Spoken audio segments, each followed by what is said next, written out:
Well, Max, I teased you about your podcast uniform and you switched it up this week. Yeah, what? Lumberjack Max now?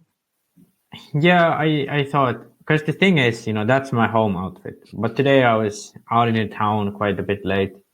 So I had my regular, outfit. So I was like, hey, maybe switch it up for the podcast a little bit.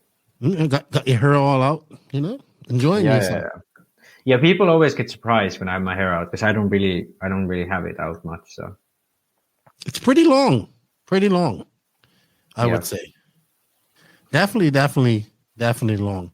All right, Max. Well, you know what? I think we're just going to drop this intro, get into it, because we do have a special guest joining us this week.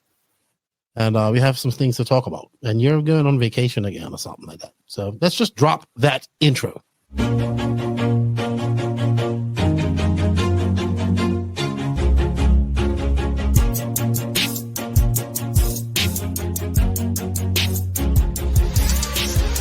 Nitro is the glory, but e-buggy pays the bills.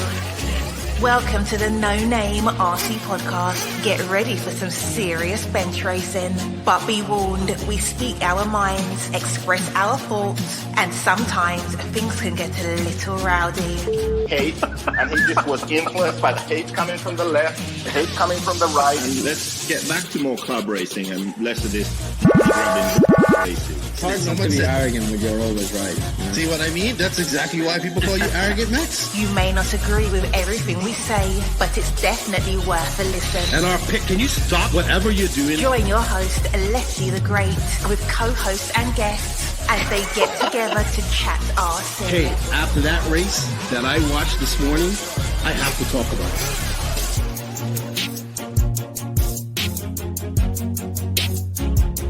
Here we go. $100 right here, $100 throw. Oh no! I like this.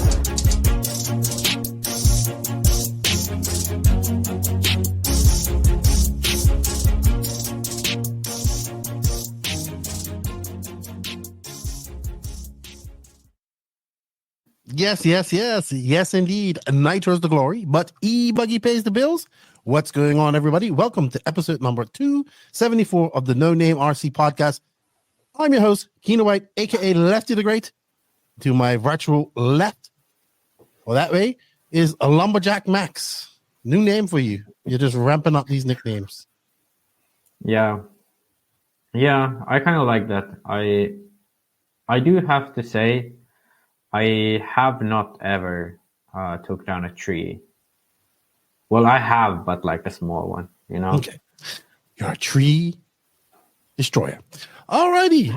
Welcome back, Max. Welcome back, everybody. We are here doing episode 274. We do have a special guest joining us a little bit later on. Mason Fuller, the Iceman's coming on to have a little chat with us. And have a little chat about his recent race and his escapades this past weekend. So we look forward to that. We want to thank everybody that tuned in to episode 273 last week. Unexpectedly, a popular podcast. People seem to enjoy just us three sitting around, hanging out, talking. You, me, Cade, me having to reel you in, Max, your titanium nuts and all that shit. Dude, okay. I proved it to you. It's black on white. People like to hear about titanium nuts, dude. Tony Newland sent me a picture of titanium nuts he used to sell. It said not a new idea. I used to sell them. That was a good thing. He sent me that one too, and I was corrected. Turns out, Clinic RC, Tony Newland, they came out with those, I think 2020, but told they weren't a hot ticket item. But maybe time. I have some more. That's good. I also have some more corrections, and I had a story confirmed that I'll talk about in a second. Before I do that, I want to say thank you to everybody out there, the NNRC squad around the world. Thank you guys for all the continued support. We love you guys. Thank you for everything that you do. If you're rocking out some of our gear, rocking some of our stickers, just rocking our podcast, we greatly appreciate it. We can't do without you guys' support. Please go over hit some of our social medias. I almost said redes sociales in Spanish. Go hit some of our social media stuff, our Instagram, our TikTok, our YouTube, and our Facebook. We're all trying to get to some milestone, 10K followers on Facebook, 10K followers on Instagram, 20K on TikTok, and 5K on YouTube. We would appreciate you guys' help with that.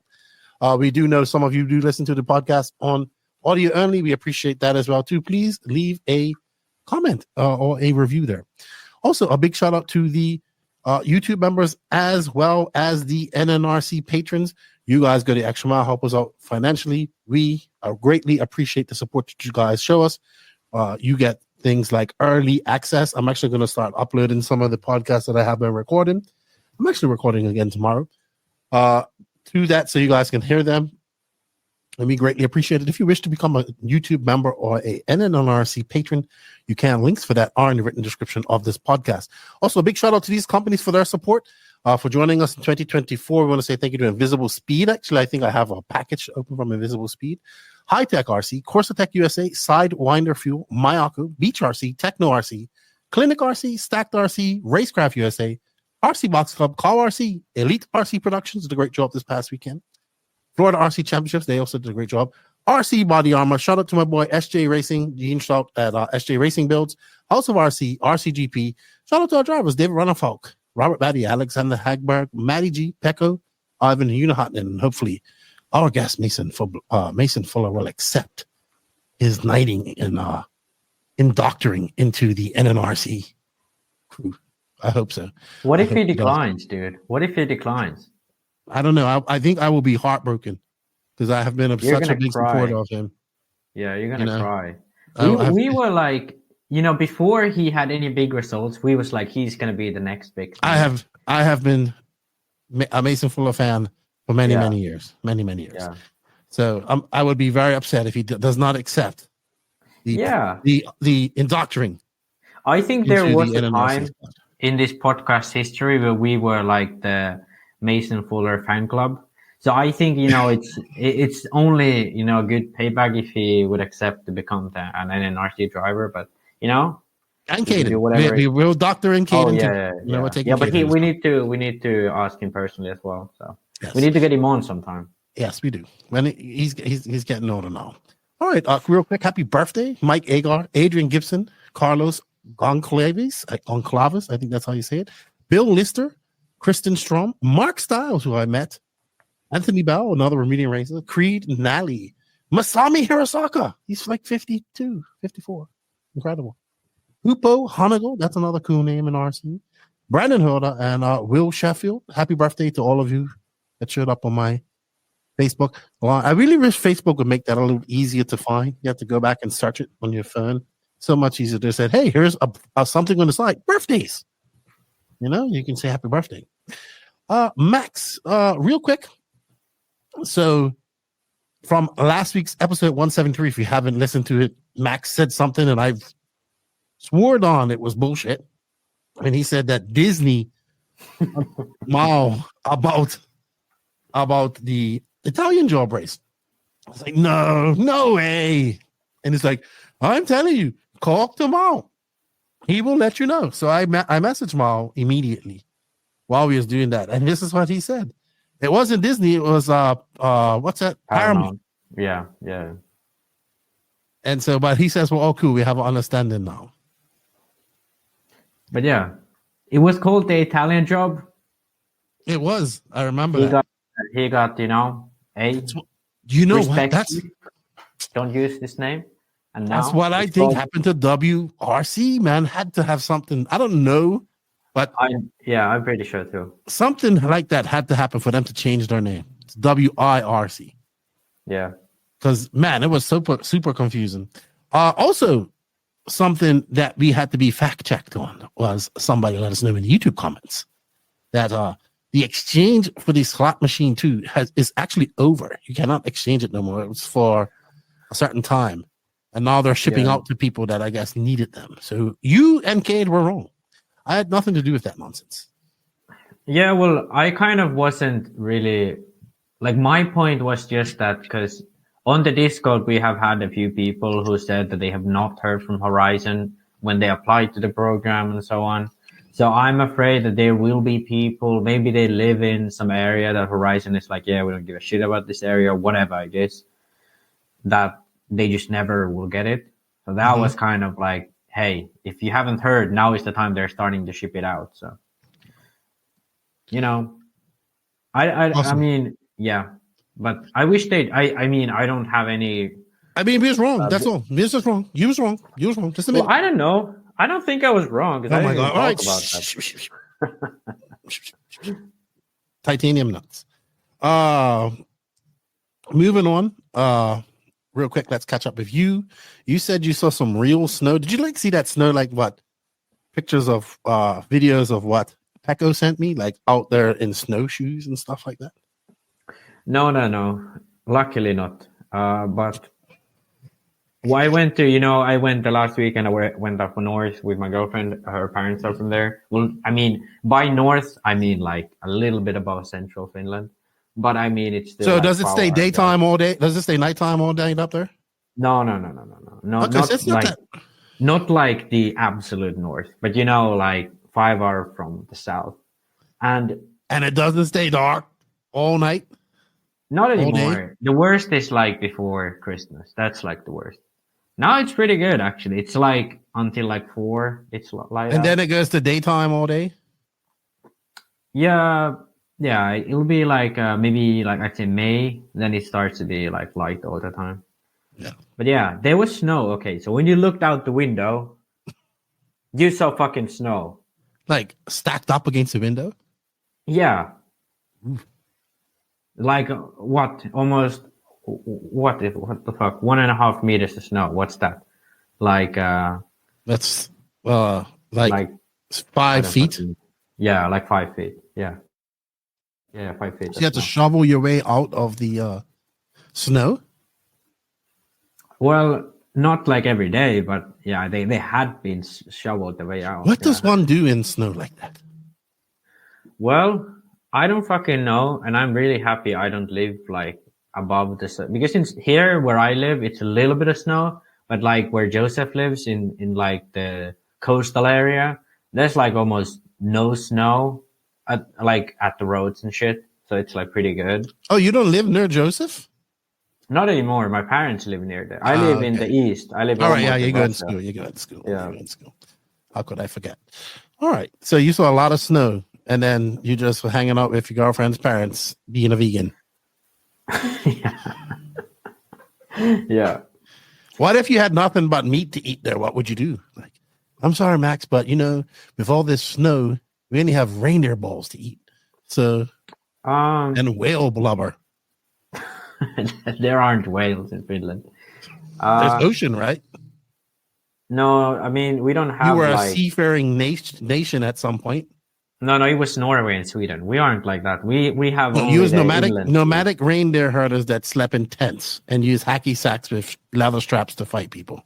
The Suomi. Yes. Yeah, it wasn't Vikings. Suomi. That's how I know it's true.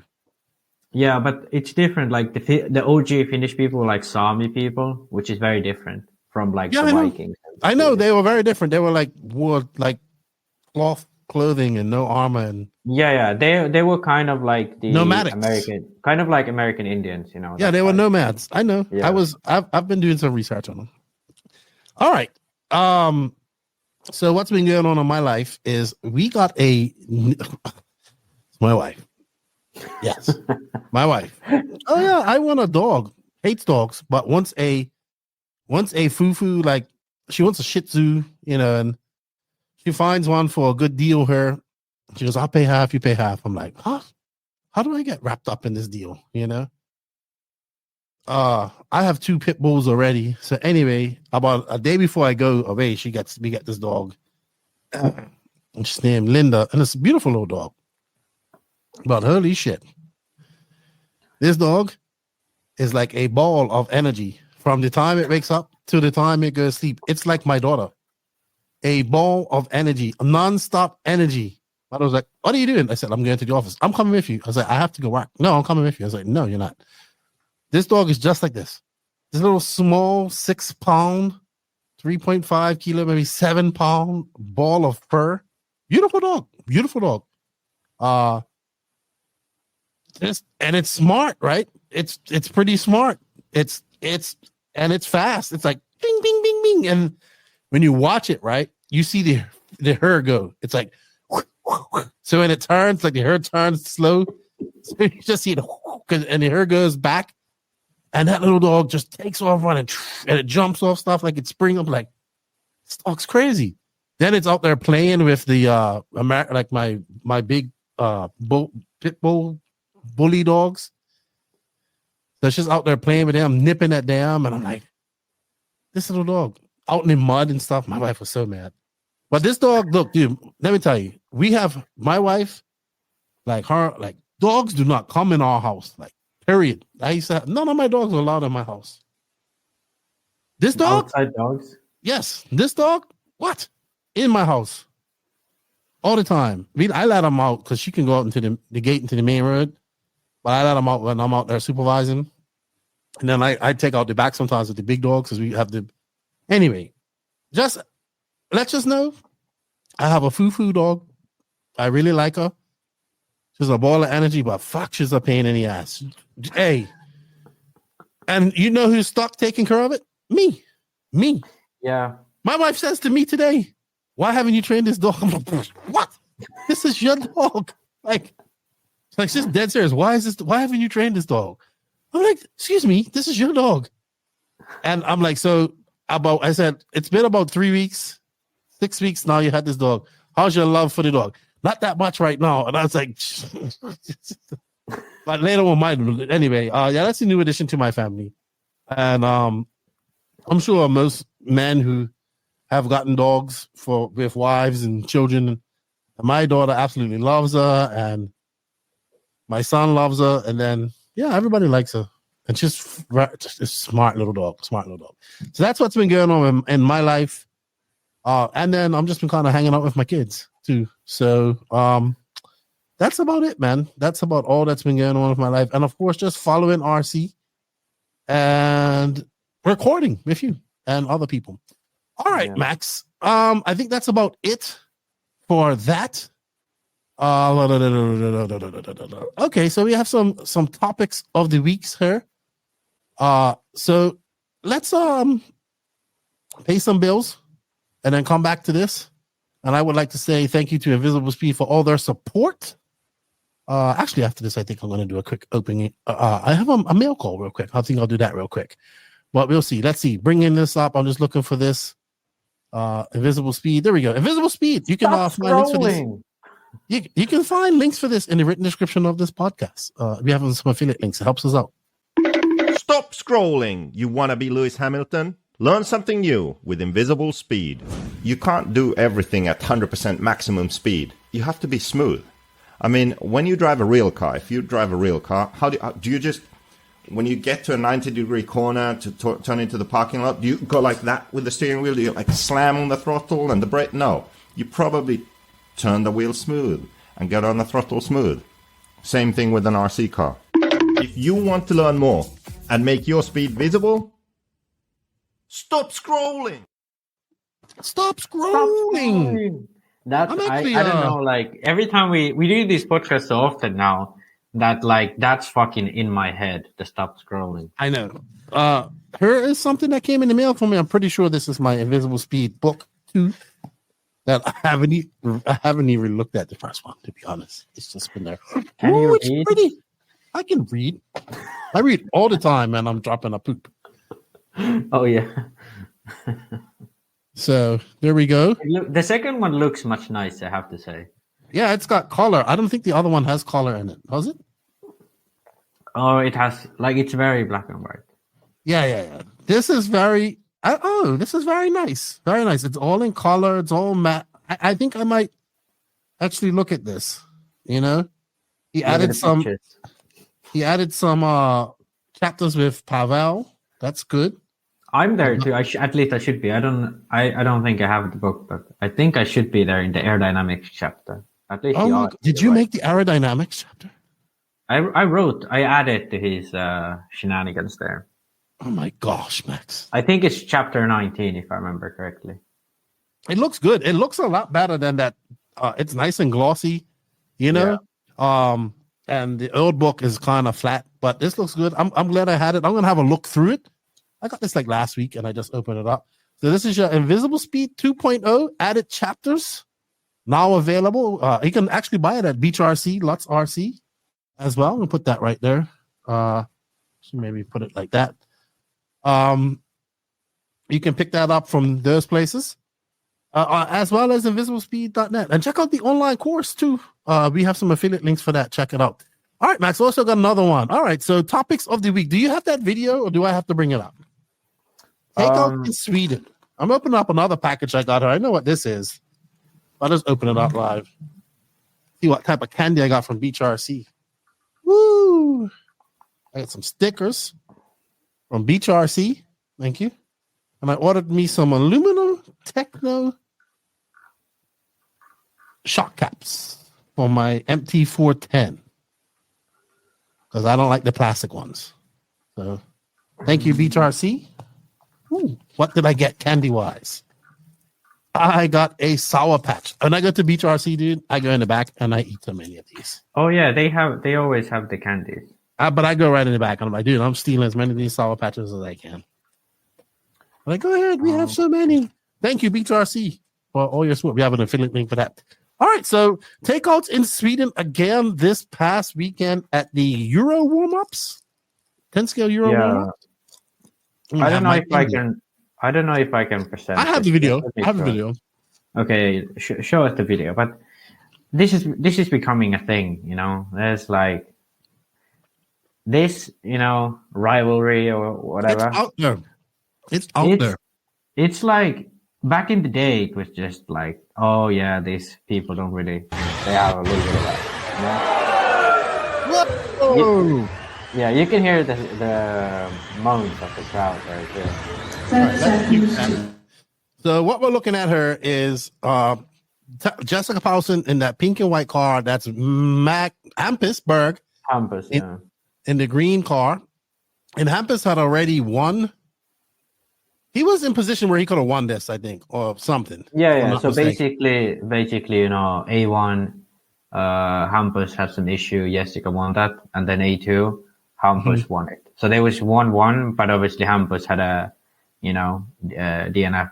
So this is A3, like what, under a minute to go, and Hampus is leading, and then you know. Oh, she took him out. Yeah, She waited for him, but the damage was done.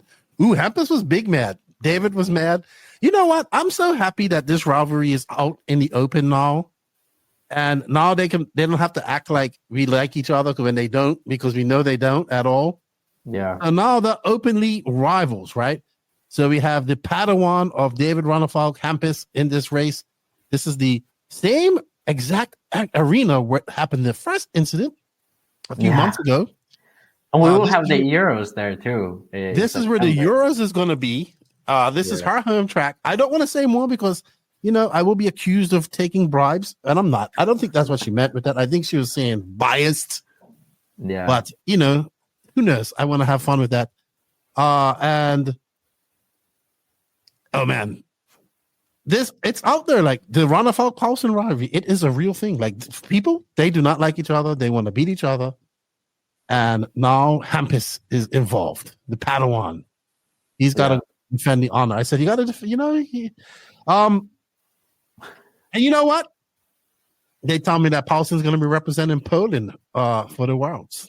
Yeah, I was gonna talk about this when we talk about this race. But yeah, it's crazy because I heard about this a bit ago now from, you know, through my sources, you know, that Jessica Palsson is going to be running from Poland because the Swedish Federation ended up, you know, reversing the decision. What happened at the Nationals? If you haven't, that pissed her off. And yeah, basically, you know, they made a protest which gave her the win of the full drive Nationals. And then that protest was, you know, complained about, or protest of the protest, and then the Federation reversed the verdict, which gave the title back to Ronnefalk. And yeah, she apparently got a bit pissed, and from what I heard, they didn't want. Oh, they reported everybody. I heard they reported everybody, even the people that Facebook. Anyway, back to the takeout. We would agree that's a takeout, right? Yeah. Yeah. What I did don't they think come we on, can't Max? do it. Yeah, I think like if anything's a takeout, that's a takeout. Was it deliberate or was it just being too close?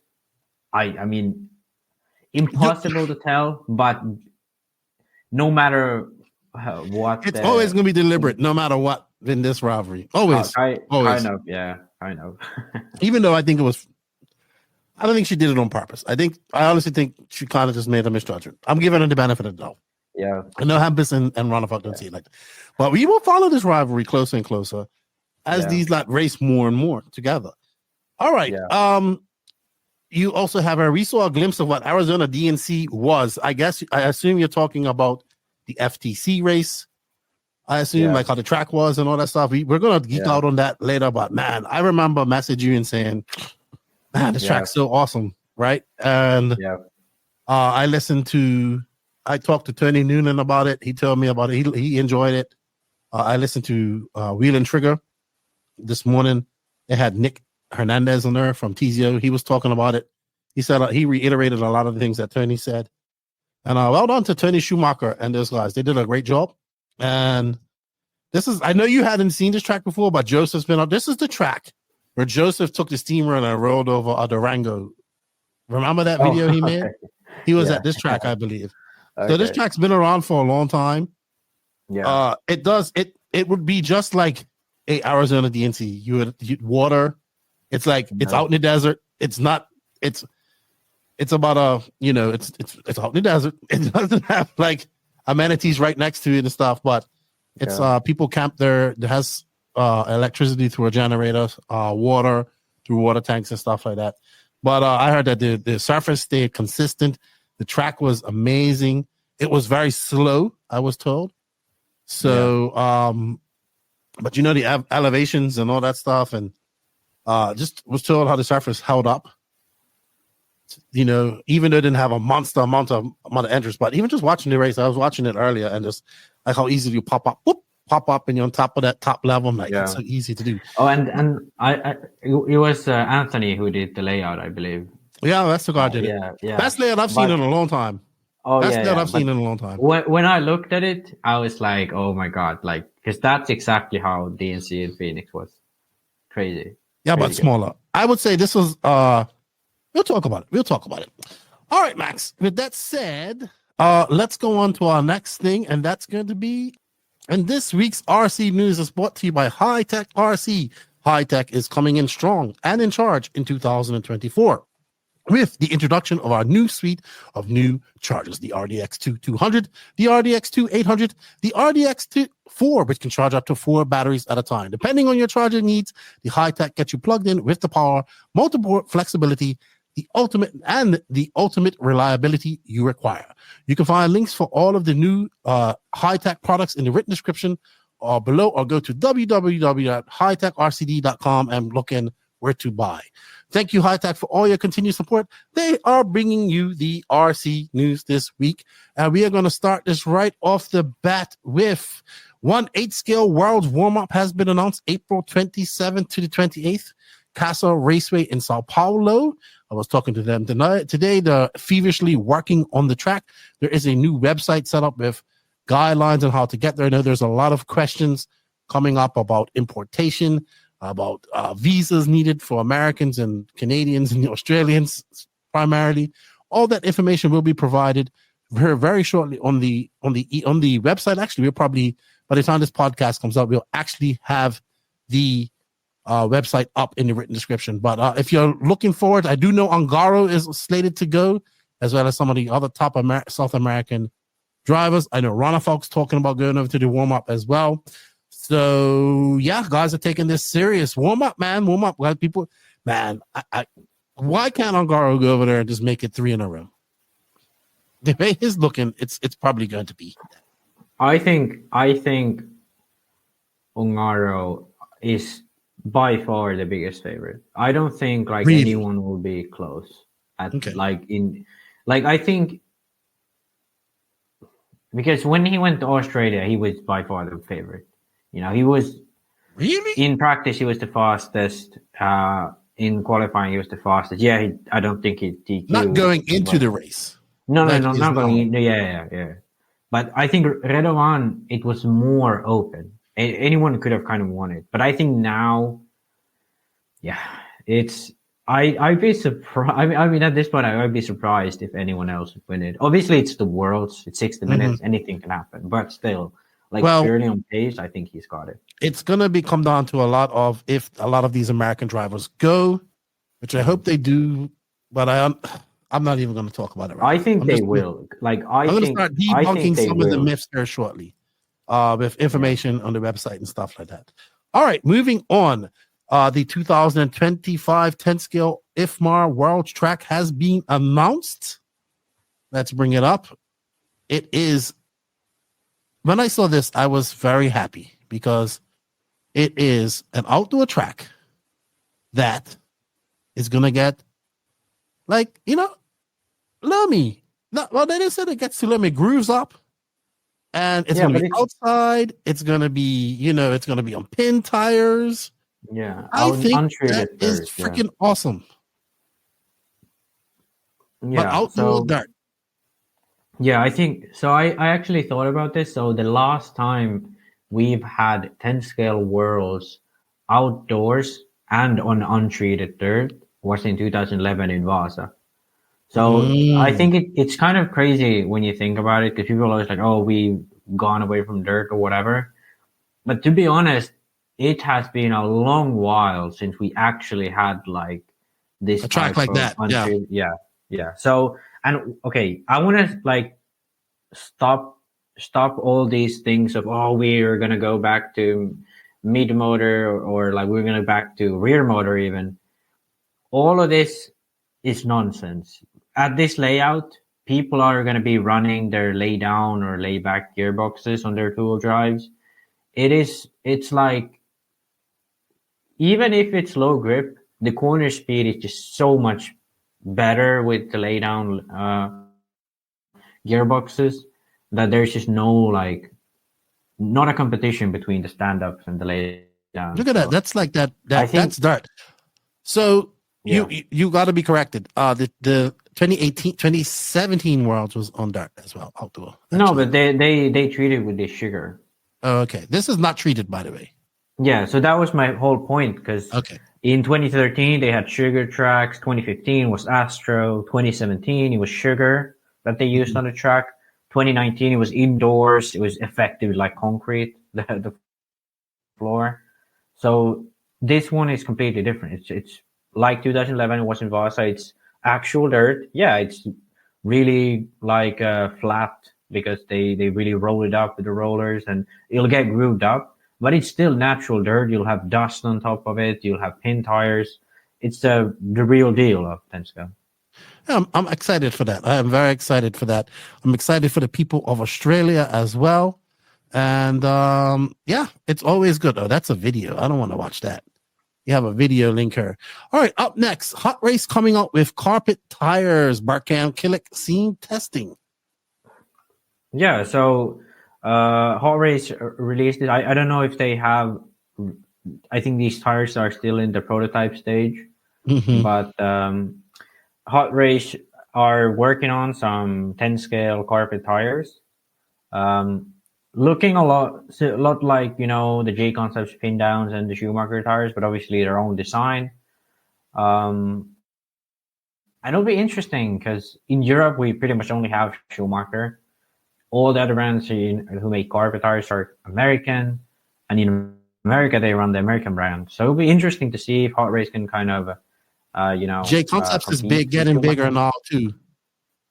Yeah, but the thing with J Concepts in Europe is that Schumacher is the one who kind of brings.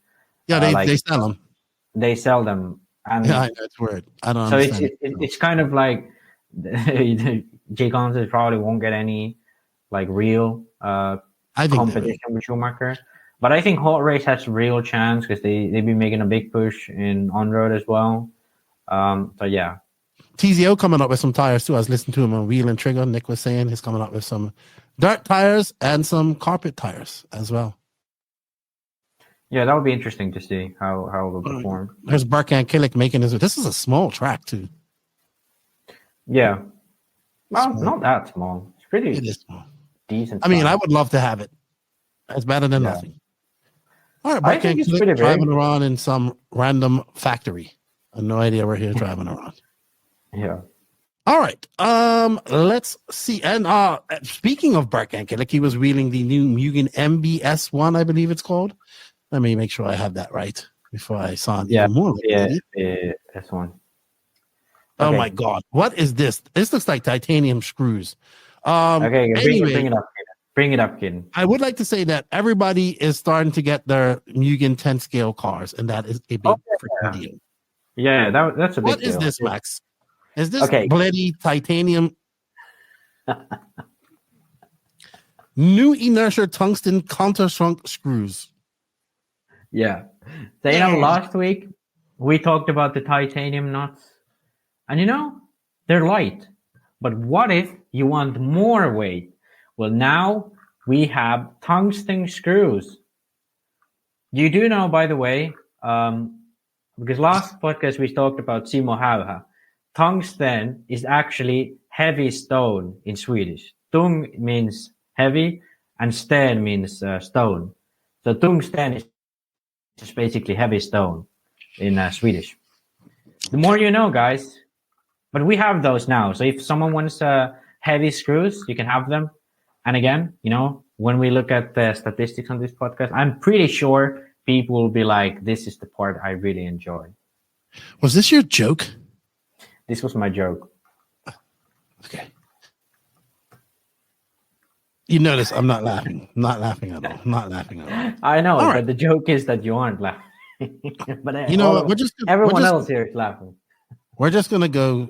I'm gonna when I record Jake, I'm gonna tell him about all this stuff. Like, I'm gonna talk about tungsten screws and titanium nuts and all this stuff. Like, you're trying to gentrify this podcast into, next thing you know, be like, look at these nice different colored washers, and these and that, like, and then I would just, to be honest, I would just probably not even talk to you anymore. When I saw the titanium nuts, I was like, oh, this is pretty cool. Then you kind of like just totally disregarded them as cool. And then I heard that, Clinic RC has released titanium nuts like in 2020 already. So then it wasn't even new and cool. So I'm kind of like. Neither is your tungsten screws. Neither is your. Oh, but the tungsten screws was just a joke. And yeah, just like you were joking about e-buggy one day being a glory. Oh, no, that wasn't a joke. You are skating on thin ice there, Mr. Max. Thin ice. All right, we are going to go into some Corsa USA race scraps, Corsa race recaps, sorry. Corsa USA is your one-stop for all things Corsa in the United States of America. You can now purchase all your Corsa range of products for nitro and electric-powered vehicles and systems, and accessories used by world and European champions David Ronnefalk and Robert Battier. Established in 2022, Corsa was founded by Adrian Bartin, a three-time IFMAR world champion in nitro-powered in ICGP, and Oscar Jensen, a five-time EFRA European champion in the electric-powered side of things. Corsa made by racers for racers, all available in the USA.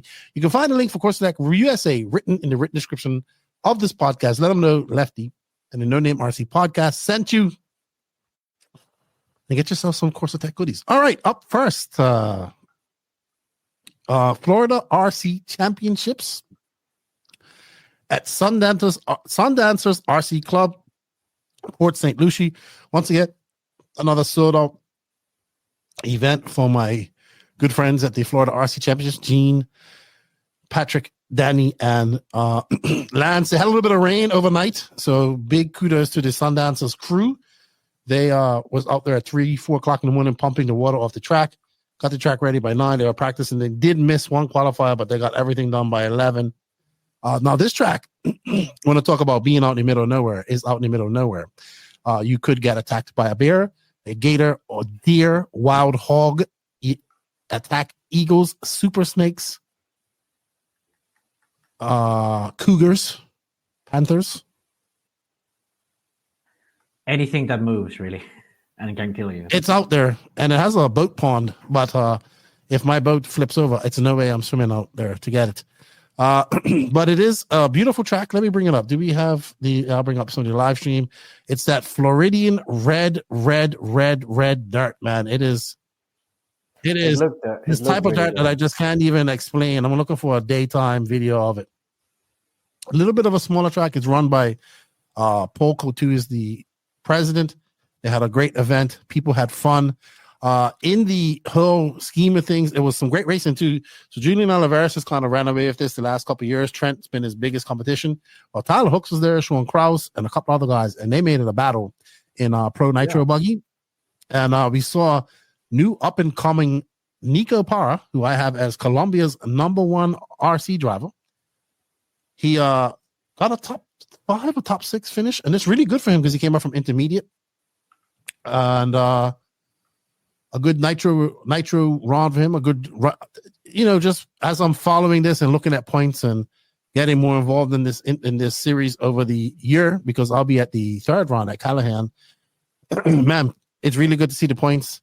It's good to see like the intermediate class doing what it's supposed to do, like breed better racers that now go onto that top class and race with some of the top guys in that region and get better. Nico Parra, JP Sainz, they're all great examples of that as they both moved up. Both of them made the main. But Parra, I think, let's see. He had some results here. Parra was the one that obviously impressed me the most. But in Truggy, we have Juan Serna, who is still hotly contesting the Colombia's best #1 racer, followed by Phil Arroyo, Adam Tyrrell. E-Buggy, we had Hooks, Oliveras, Rossender. So Hooks beat Oliveras. Okay. Yeah, that was what I was surprised mostly about this event. That Hooks is good. Hooks is racing a lot, dude. Yeah. He's racing a lot. A lot of different, he's racing 10 scale, oval, 8 scale. And then in IC Buggy, or Nitro Buggy, it was Oliveras, Hooks, and Sean Krause. So it was a good event. Once again, like I said, I have to give kudos to the track crew for all their hard work that they done and getting it ready. This is just a thing in Florida. When you have these outdoor races, you got to be ready for rain, right? At any given time in Florida, it can rain, literally. So we're going to let you guys have a look at the tracker. This is the Open Nitro Buggy C main that we're watching. Look at how red that dirt is. Quite the contrast from the track we're going to have a look at her shortly. For the FTC race, this is a more smaller, like you could race 10 scale here as well, I assume, but look how red that clay is, and it gets everywhere. See, you are out in the middle of nowhere out there, but it's a beautiful facility. One of Florida's many good 8 scale tracks that they have over there. So always good to see. Yeah, so Nico Parra, Brett Kingsbury came 4th. Nico Parra got a 5th. Trent Walker 6th. Danny Chavez 7th. Okay, so that's a good run for those guys. I'll be there. Callahan. I want to see some, because I think the big issue for people flying over is that these races are just one day. But I can see this because the tracks look really cool. Like this track is really nice looking. So I think this series could become actually big if they want it to become. Oh, it's huge. It's huge in Florida, and that's all it needs. Yeah, but I mean, I think for now it does its purpose. But I think this could become like the. Oh, you can fly in and do a race. Like my buddy Sergio is coming up to do the race in Mills in April. So and it's 2-day race. You can come Friday and practice. You come Friday and practice. Yeah. So all good stuff. Good kudos to shout out to everybody at the FRCC. I know Lance and those guys, they're packing up now. They got the 10 scale race this weekend coming up at SNS Harbor, so no rest for the weary. He was packing his camper, and I was watching the chat. Then guys are headed out to SNS up in Tampa for the 10 scale, second version of the 10 scale race. But congratulations to everybody there. I will see you all at Callahan in a couple of weeks' time. I'll be coming to the banquet as well. He has a banquet. I'll be going to that. And then off to Callahan, then off to Portugal. That's right. I'm going off to Portugal for the IBC. But this is a track that I haven't been to yet, and I want to go. So it looks cool. I would have liked to have driven on it. I think really at Callahan, there's Teddy. I got to hang out with Teddy and his hobby shop, Richard's hobby shop for a day. I would at Callahan. I really hope that the weather isn't bad, and I want to get some practice on somebody's car on the Friday.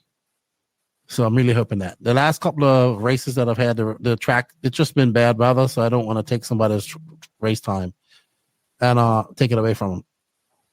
But yeah, next race, Callahan, and then after that, the second weekend of April will be at Mills Pond, which I've been to quite a lot. Best series, one of the best series in the world, in America. And you know what? They are definitely, now we're starting to see other series with coverage and stuff like that. I would like to see like JBRL get coverage. Oh, maybe that'd be a good thing. So we'll see. I think this is now better than JBRL. Coverage, yeah. Like JBRL in every metric. Yeah, JBR has been around longer and has that prestige, and JBR also back in the day was the race where a lot of top pros go and all that type of stuff. But the FRCC is doing, look how fast it sells out. Like people gonna just have to buy season passes next year. Like he's like, I might have to do two. He's thinking about maybe doing two sessions, like a winter session and then a spring session. Because they don't race too much in the summer in Florida. 10 scale Euro Offroad, we did Euro Offroad Warmup and Euro Buggy Masters. We did touch on that. That happened February 23rd to 25th in Malmö, Sweden. This is where we saw the action between Hampus and Jessica Palsson. Max, you have four-wheel drive was Ronnefalk, Karup, and Palsson. Your top three. Yeah. And two-wheel drive it was Palsson, Hampus, and Ronnefalk. Ooh. Yeah. So Palsson gets another win. Yeah, so basically the big thing, or the reason I want to kind of talk about it, because this is the first glance we see of the Euros on carpet. This is the first time ever the Euros are going to be held on indoor carpet like this. Really? So it's very, because it's always been on like permanent tracks. So okay, I didn't realize that. This is a fully temporary track. It's on carpet. So it will be really, really interesting to see what the people's response to this will be. Mm-hmm. I do think the warm-up was rather good. I think Folger was kind of clear-cut, Ronnefalk TQ. Karup was really close. They kind of battled. And then Palsson was there on fourth. Tool job, obviously, we had this incident between Palsson and Hampus. Hampus actually took the DQ. So it was interesting because Karup was not in the top three. I think he might have qualified third, but Ronnefalk ended up taking the third spot on the podium. But Palsson and Hampus both, with this performance, look to be really strong for the Euros, because it's going to be these type of track, this type of conditions. So it kind of tells a lot. And it's going to be interesting Euros for sure. And one thing I kind of want to highlight also is that Ronnefalk is definitely having a good time with his dual drive. Yeah, he made it to third, but he was really, really, really struggling all weekend long. I think he qualified in fourth, and the seating he was like seventh or something. So he's full drive, he's solid, but tool drive, he's had a bit of a rough patch right now. Yeah, I would say that. And then his Padawan Hampus, beating him, taking the TQ, and then that incident with Palsson, which in the end ends up her winning. So I think at this Euros it's going to be I would not be surprised to see Palsson in the finals. Palsson will be in the finals. That's no doubt. But I think that is okay. I'm just saying. I mean, she's made the I think US she's finals. fast enough. She's fast enough to be in the finals.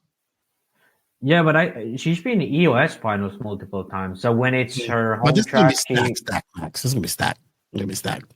I mean, it's just as stacked at EOS. No, this is gonna have every top European driver at this. But race. EOS has them too. I don't. Who is there who is not at EOS? Say one name. Coelho. Yeah, but she's been in the main when Girl has been at EOS. Oh, shush her mouth. I said she thinks she's gonna make the main. But it's still gonna be a very stacked main. I would be surprised to see her be on the podium. I wouldn't be surprised to see her in the top 5. Okay. Okay. No, but it's. I mean, she probably makes the layout. You know, it's her club who's putting on the event. They know they have the carpet. She's practiced on this stuff. Yeah, she won tool job now. Yeah, for sure she's making the main. But I think the question is more so: can he put it in the top 5? Can he put it in the top 3 even? And yeah, she's really good on carpet. Yep, she is. She is. So all right. One more thing I wanted to say about this event. What else? What happened? What did I miss? Put the image up so I can. Oh. I'm gonna kind of. I hope they do a better track than this. Exactly. I think I'm all for carpet racing. I'm all for having the Euros on a carpet, but I do have to say, this sort of very bland looking track with very small obstacles. There's not a single big jump on this track, really. Yeah, it does look kind of flat. And there's no combinations of jumps. There's a few chicanes. Everything else is kind of 180 or 90. I do, to be honest, like when people critique carpet racing, this is like kind of what they view in their mind, this type of track. So I have to say, I would wish them to bringing more sort of a technical layout, not making it like really like difficult, but making it like at least have a little bit of elevation, maybe a corner tabletop, maybe like some kind of, bank corner, or, drops or drop ups, or whichever it would be, step down, step ups. I think, because this it's not, this type of track is just not, it doesn't look cool. It doesn't look fun to drive on. I agree with you, Max. This is going to be showcasing, right? Showcasing to people, because this is in our arena. So I hope they build some nice jumps, like cars actually flying, and I hope we see something better than this. I would agree. Yeah, because for example, at EOS with Pavel making the tracks, they have gone to so much better direction. Like the last track at EOS. I wouldn't be surprised if they brought him in, because him and Jessica are close to, and she will be representing Poland. So bring in. Yeah, that's true. Poland. I kind of wish they brought Pavel to make the layout, because then I know it would be cool. I think that would be a very good way also to showcase the Euros in carpet. Because if the track's like this, it kind of puts a bad light on having Euros on the carpet track. But yeah. Well, let's move on, because we can both agree that this was awesome. And that was let's see, I'll start her. That was the FTC 2024 at the Nitro compound. So this was the race that this is Tony Schumacher's track. You guys know Tony Schumacher. His son, I don't know if Tony may have raced, but I know his son, AJ, is a very good racer. So he doesn't race as much, but they have they have all this acreage. They're in Maricopa, Arizona. So he lives out in the desert. They have some land out there, and they've built this beautiful track, and it is beautiful. Like JQ's been there. He's raced there. Greg's been there. It's just one of these beautiful, it's a passion product. It's his personal track. He does have races out there. I know that Rivkin goes out there, as well as Mayfield. So these guys make trips out there to race there and practice there and do whatnot. So they had this race come up there. The first time they're going to have mod there, which is a big thing. Like, I think this is great, right? He understands that having coverage at this race, even though it only had 250 entrants, wasn't a big, huge race, having coverage of this race is so good for his track. Like, when because you guys, like, this is the first time I'm actually watched decent coverage from this race too. So that made it even better. But my buddy Tony Newland was going on there. We had racers like Heckert. So Heckert was out there. Our guest Mason Fuller was there as well. We're going to talk to him about where he hit the dog and got glue in his eye later on. Rivkin was there. Who else was there? Let's bring up some of the results and see who was there. It was beautiful, right? I was very and I see races like this, I start getting excited. Pavidis, Tyler Fenster was there, Camden Lime. So I'm looking at the top 10 from Pro E-Buggy. Let's get Nitro Buggy. So this had a couple of a few fast guys, not every single fast guy, but you had Mayfield, you had Rivkin, Packard, you had Lime, and you had Pavidis as well as Fuller there. So you had some fast guys. And Tyler Fenster is no joke either. He's been getting very fast. And then in the intermediate class, you had a lot of fast guys like Jack Costa-Soria, Brian Eider, and all these guys who have been hitting the Jimmy Fishback, who's been really fast. I was listening to Chase. Chase thinks he can win DNC, which he probably can, which is coming up here shortly. But great race, beautiful track. Let's bring up a video of this track so you guys can see it. If you want to go see it, some more media, you can go to Mod Media, check out their live streams. I think he did a very good job broadcasting this race. I enjoyed it. Let's bring it up, man. I remember messaging Max, and I was like, Max, man, this track is very nice. Let me go back to the start of the Nitro Buggy main. There's Tony Schumacher. Let's hit that play button. So if you're listening to this on the audio only, we're watching the coverage of this race, of the Pro Nitro Buggy main, which was 30 minutes long. Man, what can I say? This is probably one of the best tracks I've seen in a long time, Max. We said it earlier. I really like this track. Like, I look at this track and I'm like, everything's slow speed. I talked to like Tony. He was like, yeah, man, he says, like, even this jump where they're just popping up, there's like, it didn't take much to do it. It's like pop, boop, blip the throttle and you're up there. Westergaard knocked it out of the park. I love this little section. I just really like this track, man. Really like it. Really like it. Your thoughts, Max? Yeah, I think if this was the layout of something like the DNC in California and it would blow up, I think it would be really tough. It would be not nearly as good. But I think when the track stays screwed and it's like this is perfect. It's absolutely perfect. It's how every, track in that area should be. It's cool. It brings back like kind of the memory from DNC in Phoenix. Like, this is how it was, and this is why it was so cool then. Yeah, and then I asked my buddy about the dirt, and he was like, yeah, it's like good dirt. It's not like, it's not like river silt dirt and all that type of stuff. And you can see they watered the fluff. So they did not water the actual track, the groove, which actually allowed it to groove up and allowed it to stay not rough, right? It was very good. But a lot of elevation, a lot of slowing down sections and driving back up hills. It doesn't look like it, but I'm sure there's a heck of a lot of elevation going up the back there. I said it reminds me of Redovan, not as big, not as fast, maybe one lane over, wider, maybe a few feet longer on each side. But definitely one of the biggest tracks. And it's like American. It's like American Redovan. Yeah, American Redovan, but Supercross style almost. Because you jump up, it's slower, right? You're jumping up to all this type of stuff. So in Mason Fuller was TQ of both E-Buggy and Nitro Buggy. He got some glue in his eye, which we talk about later. And just before the start of the A1 of E-Buggy on the Sunday morning, so he wasn't. They just ran one main. No, they ran two. At least in results, they ran just one. Like they just take the top one. I believe they ran two. Because you could be wrong, you could be right. I'm probably wrong. I'm trying to bring up results now. I just find one E-Buggy main. Okay, so I thought they ran. That's the West Coast way of doing it. One main. Oh, I thought they ran two mains. Okay, I am mistaken.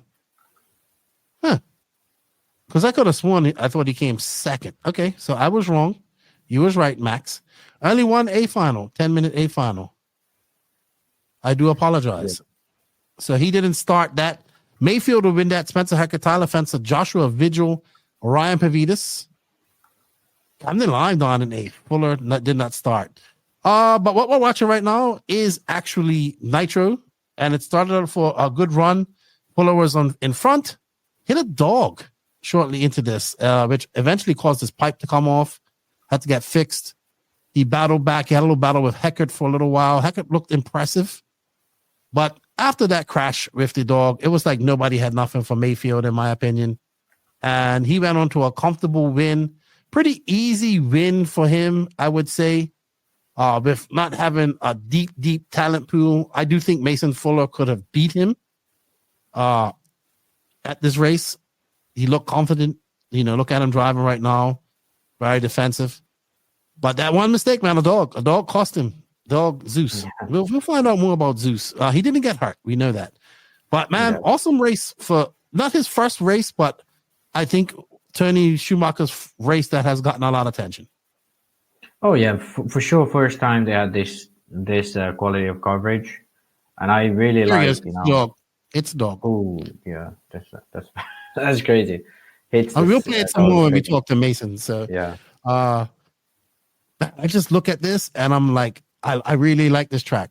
And the people that I talked to, no complaints, right? Yeah. Like the surface was great. Everything was easy to make. Nick was talking about it on Wheel and Trigger, how I was like, dude, like these jumps are like, they're just so easy. So you see that jump that pops up like that? That reminds me of the one jump that when we went to the 2018, when we went to 2018, was it 2018 that we went? Yeah, 2018 DNC. And we was out there practicing at my favorite track, Santa Barbara. Yeah. I remember as you came across the straightaway there and you jumped up to that top section, it just had a little jump that just and I was like, it was the word. You just go like, man, what? And that's all you do. You just hit it. And then in the middle of it, you just flip the throttle and just pop you up over that. That's exactly what that looks like. Yeah. Like when you did it and you just skitched your tires on top of it, it's like, that was perfect. Man, I really like this track. I'm geeking out over this track.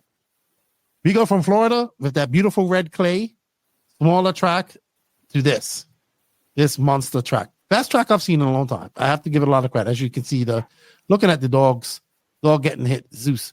Great coverage by Mod, had interviews, all that stuff. He does a lot of good work.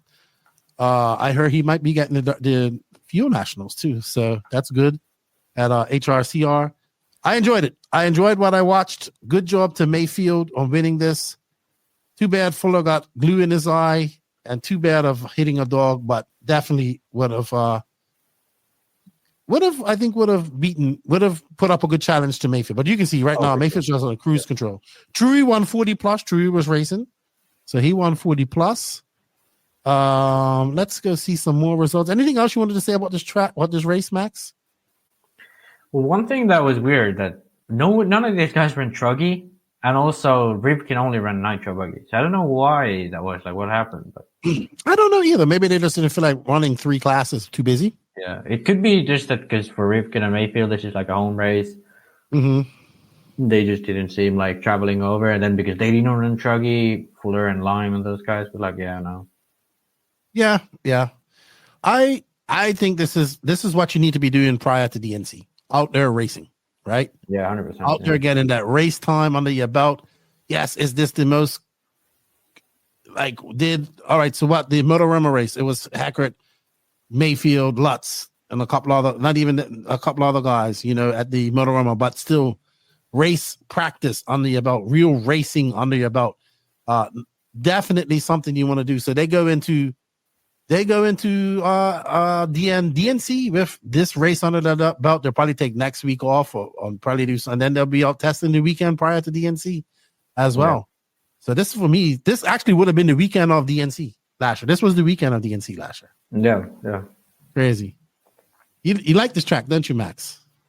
It's nice. I like, if DNC was here, I'd be like wanting to go. Yeah, you had some. What about memories of 2018?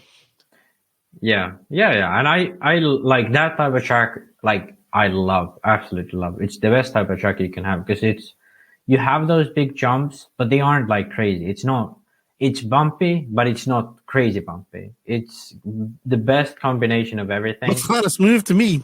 Doesn't look bumpy too bumpy to me. Yeah, this one is smooth, but I kind of like the DNC how it was back then because this is only like 2-day race, I think.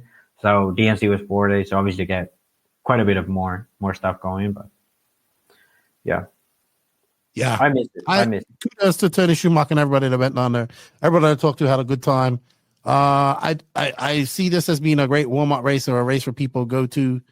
I'm not sure on amenities, like how close it is to people to things. I know like they have to have water trucked in and have big tanks for water, have a big generator for electricity. Because it is out in the middle. Like we looked at two extremes.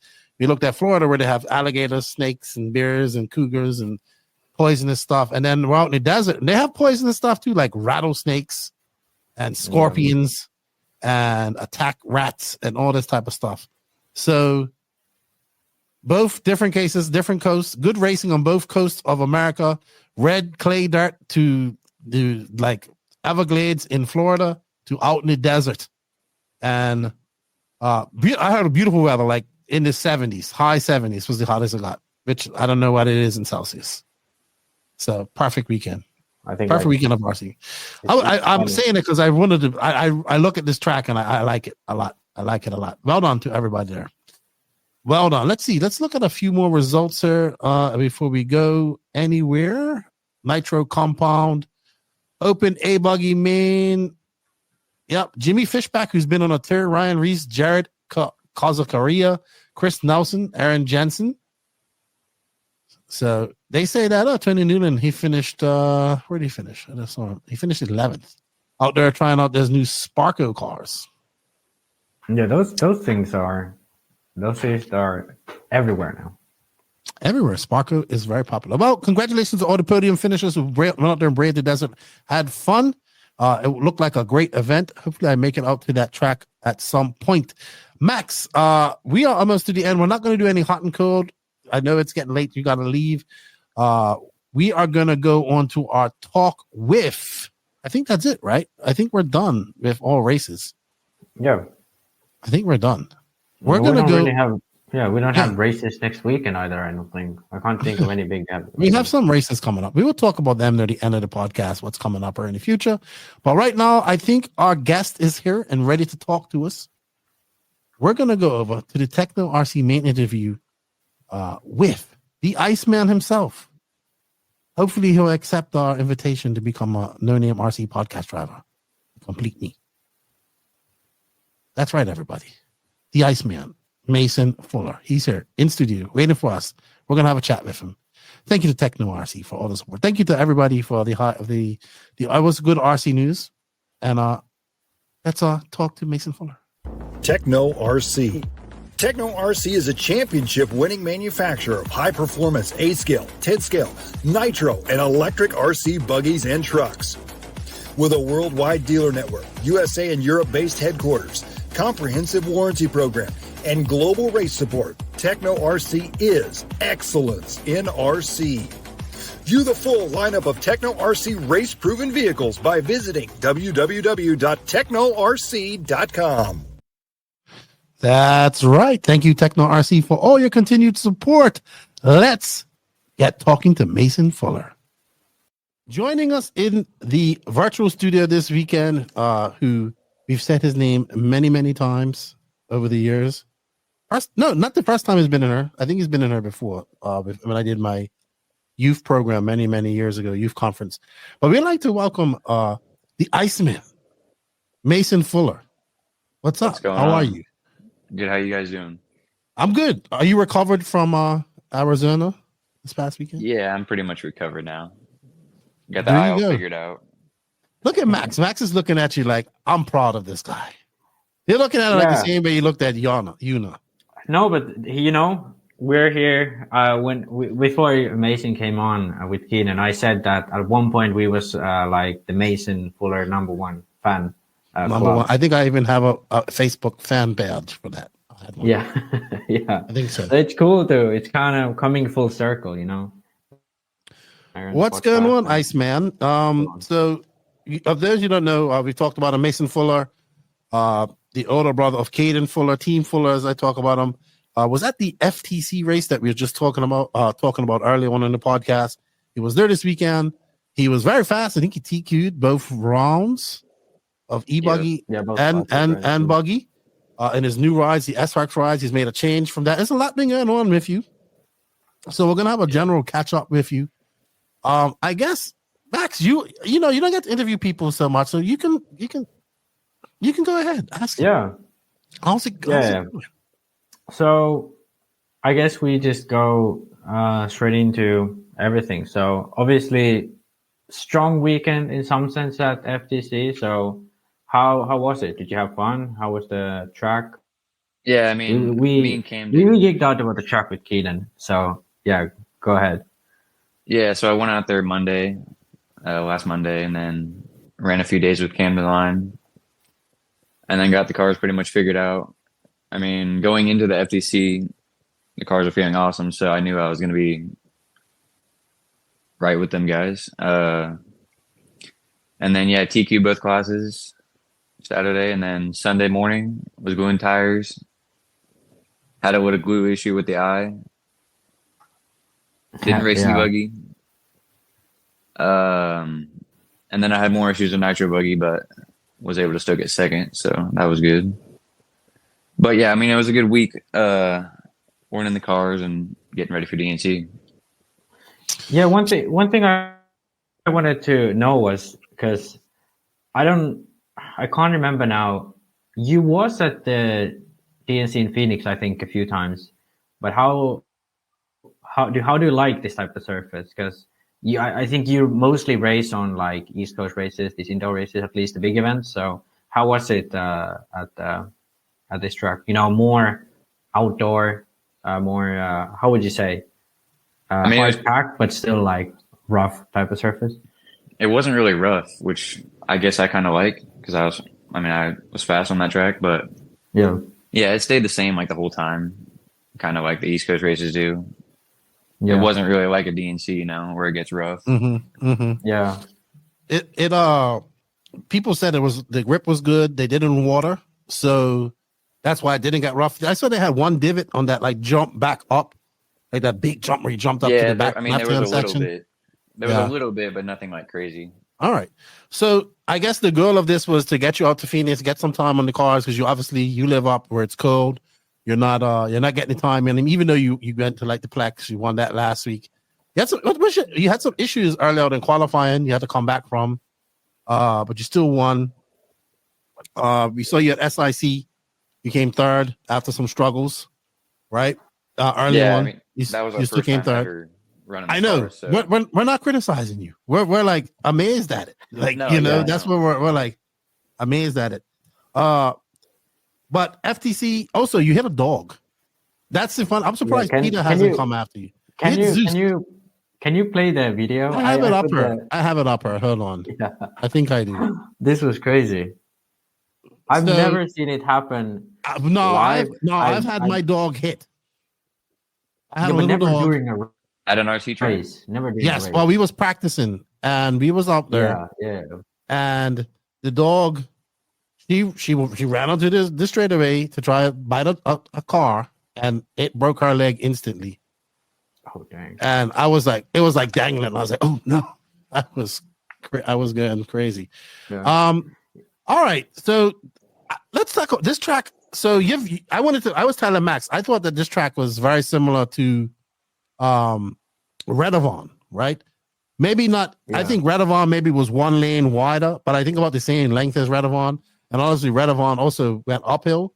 Would you be in agreement with that? Because the elevation is almost similar to Redavon.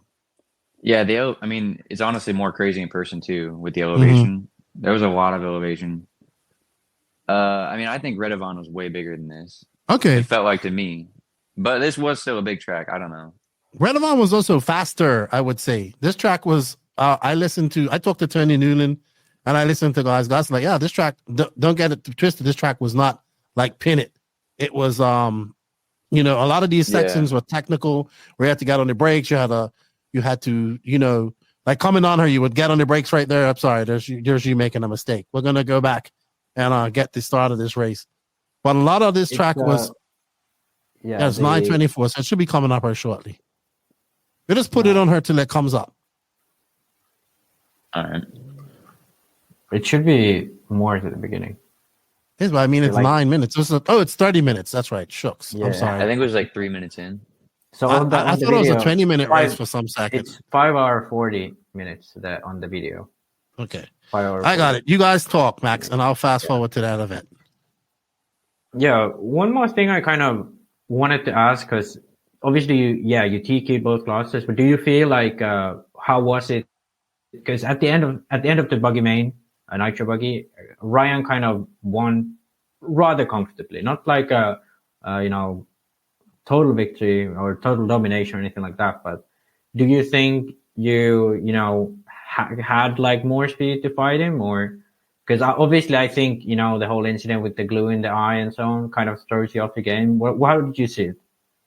I mean, he had more pace than me in the main, I think, based off looking at the laps at the end. But I don't know, it would have been closer, And then because my pipe kind of came off, and I had to stop with Ryan Reese. Oh, okay. And he put the pipe back on, so that cost like 10 seconds maybe. Yeah, but I mean did you feel confident that you could have beat him this weekend? After the tire thing, not really. Okay. I felt confident that I could get podium at least.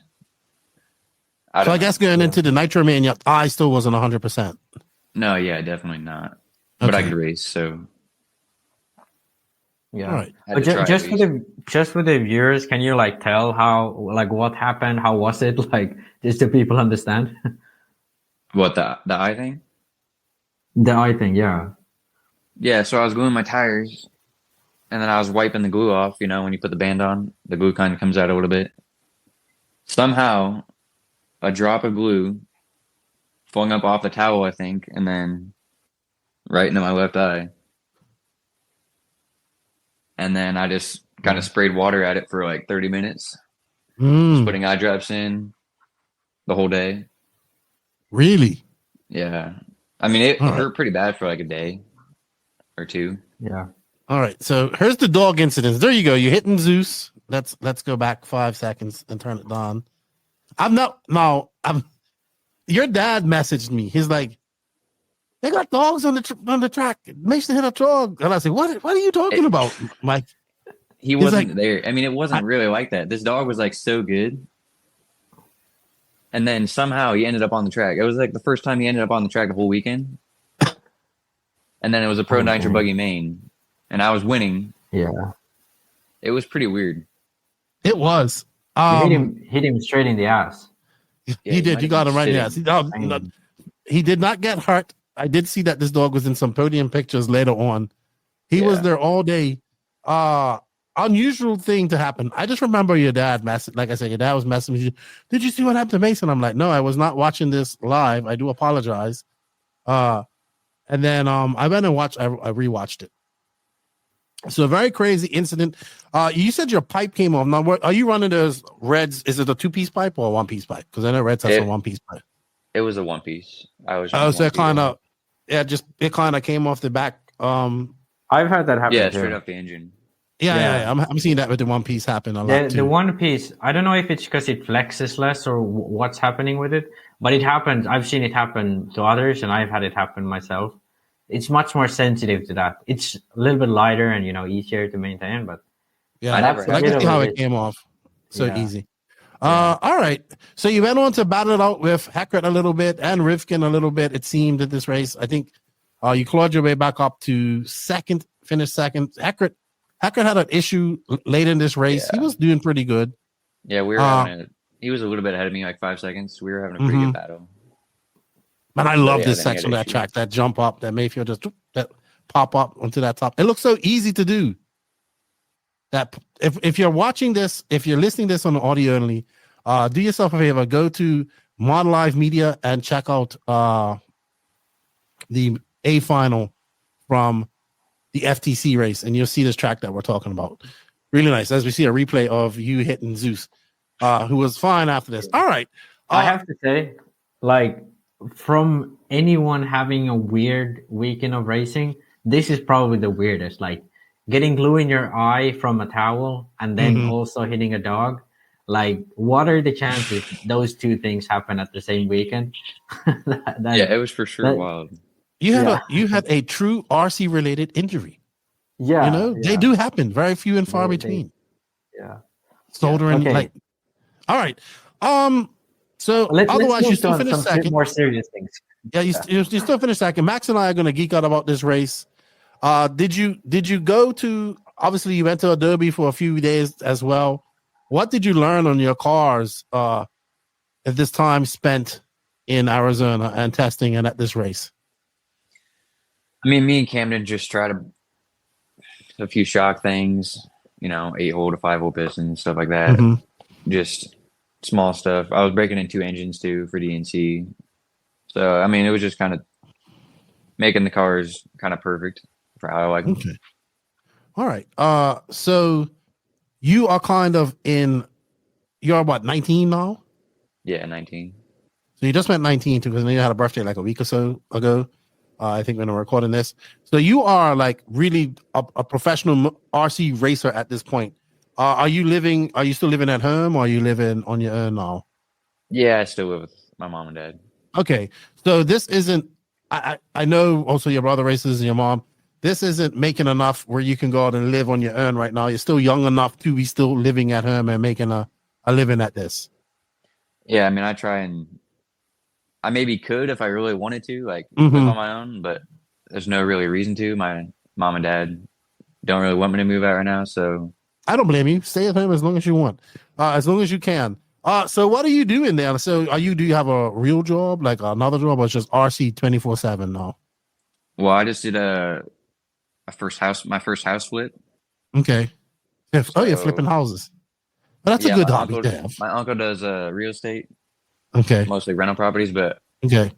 Yeah, he's kind of helped me get started in that. So that's excellent. That's actually really, really good. So tell us about that flip. How did it feel? Felt good? I mean, at the start, I was way overwhelmed, but we actually just got an offer. I think we might close on it in a few days. But did you have to put a lot of work into it? I did, yeah, because I didn't really come up with all the money for it. Okay. My uncle did. So yeah, I was kind of running the whole project and making sure everything was running. But that's smoothly, great because that allows you to race too, right? And go out and do these type of long weekends and pursue your RC career, but also have something to make money on the side. Yeah, and then if I do end up not racing, then I'll just continue doing that full time. So it kind of works out. Okay. All right. So I guess you do the house stuff, you do some RC stuff. You obviously can't really race or drive right now because where do you live again? Where do you guys live? Des Moines, Iowa. Iowa. So, all right. So how far is that Omaha track from you? 2 hours. Okay, so it's a pretty decent drive. So I wanted to kind of ask, what is your race program right now? Do you race a lot? Do you practice a lot, or do you do these events? Because from what it sounds like, you don't really have a chance to practice at the moment. So how do you prepare for the DNC, for example, now? Well, I mean, I don't know. Sometimes it's warm here. I might be able to run a few days at our practice track we have until DNC, but I don't know. This weekend I'll go run some carpet with Tom Renneneck. There's a track 3 hours away that we'll go to. But in the winter, I honestly don't practice that much. Okay. But that's kind of when the races are usually. Right. SIC, AMS, DNC. Okay. But yeah, in the summer, I have a practice track. It's 10 minutes away, so. That's the outdoor track that I see Ashton showed me. Yeah.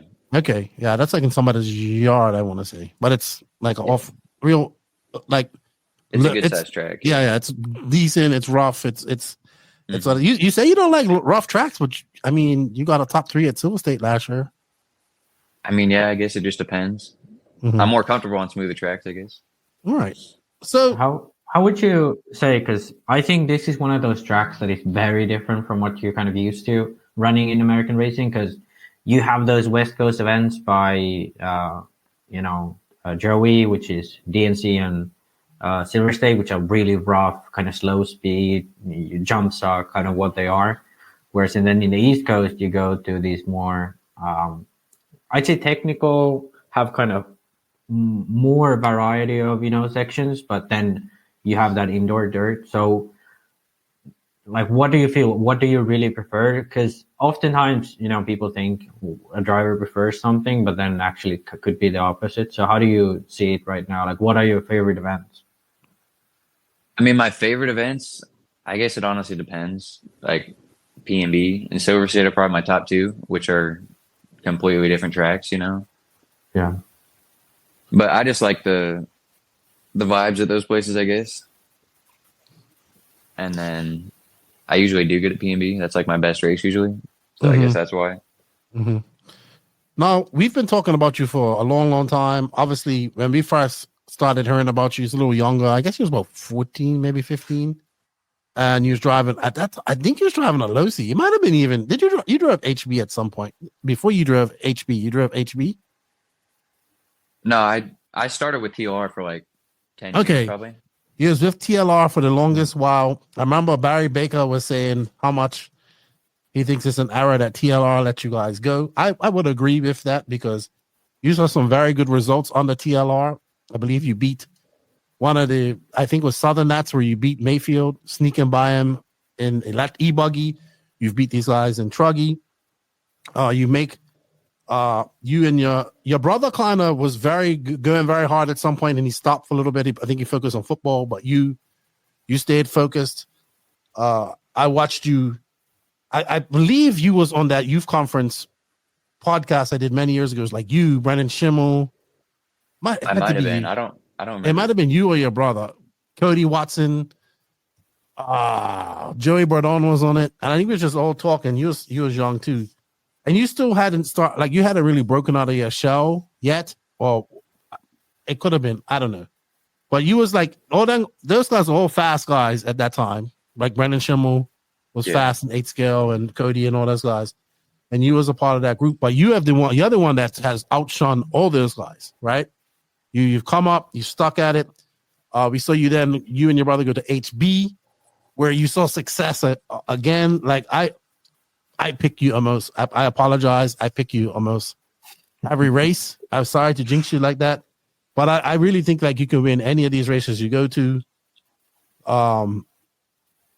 Like I said, you've won Nitro Truggy, you've run e-buggy. We're still waiting for that big e-buggy win. You win these races and then I started noticing you was beating like Tebow and Van Dalen up there at Omaha. And I was like, man, Mason Fuller is starting to kick these guys' asses. He's like 15. And he is like, remember, I used to say, oh, man, the Plex is freaking Tebow's kryptonite because Mason's got him, Van Dalen gets him, and I was like, this guy's the real deal. Then obviously I got to meet your dad and, just knowing you guys over the years, I'm a big fan, big supporter of you guys. But now at 19, you left HB. You had you was there 2 years. You did the Worlds. Was you there 2 years? Yes. Yeah, 2022, 2023. Yeah. You're supposed to stay for another year. You look quite comfortable on at HB. I always said HB's number one driver as soon as you was on there because you was getting constant top threes, second place, third place. At these races. Your brother comes back. He starts racing more. He's getting faster and faster. And then as you, him, and Little Bump constantly making A-mains. Doing very well. Then obviously at the end of the year last year, going into AMS, we heard a lot of rumors what's going on at HB with pay and whatnot. Little Bump gets out first. You're out next. You guys out next. I guess we can't have you on here without asking you what happened at HB.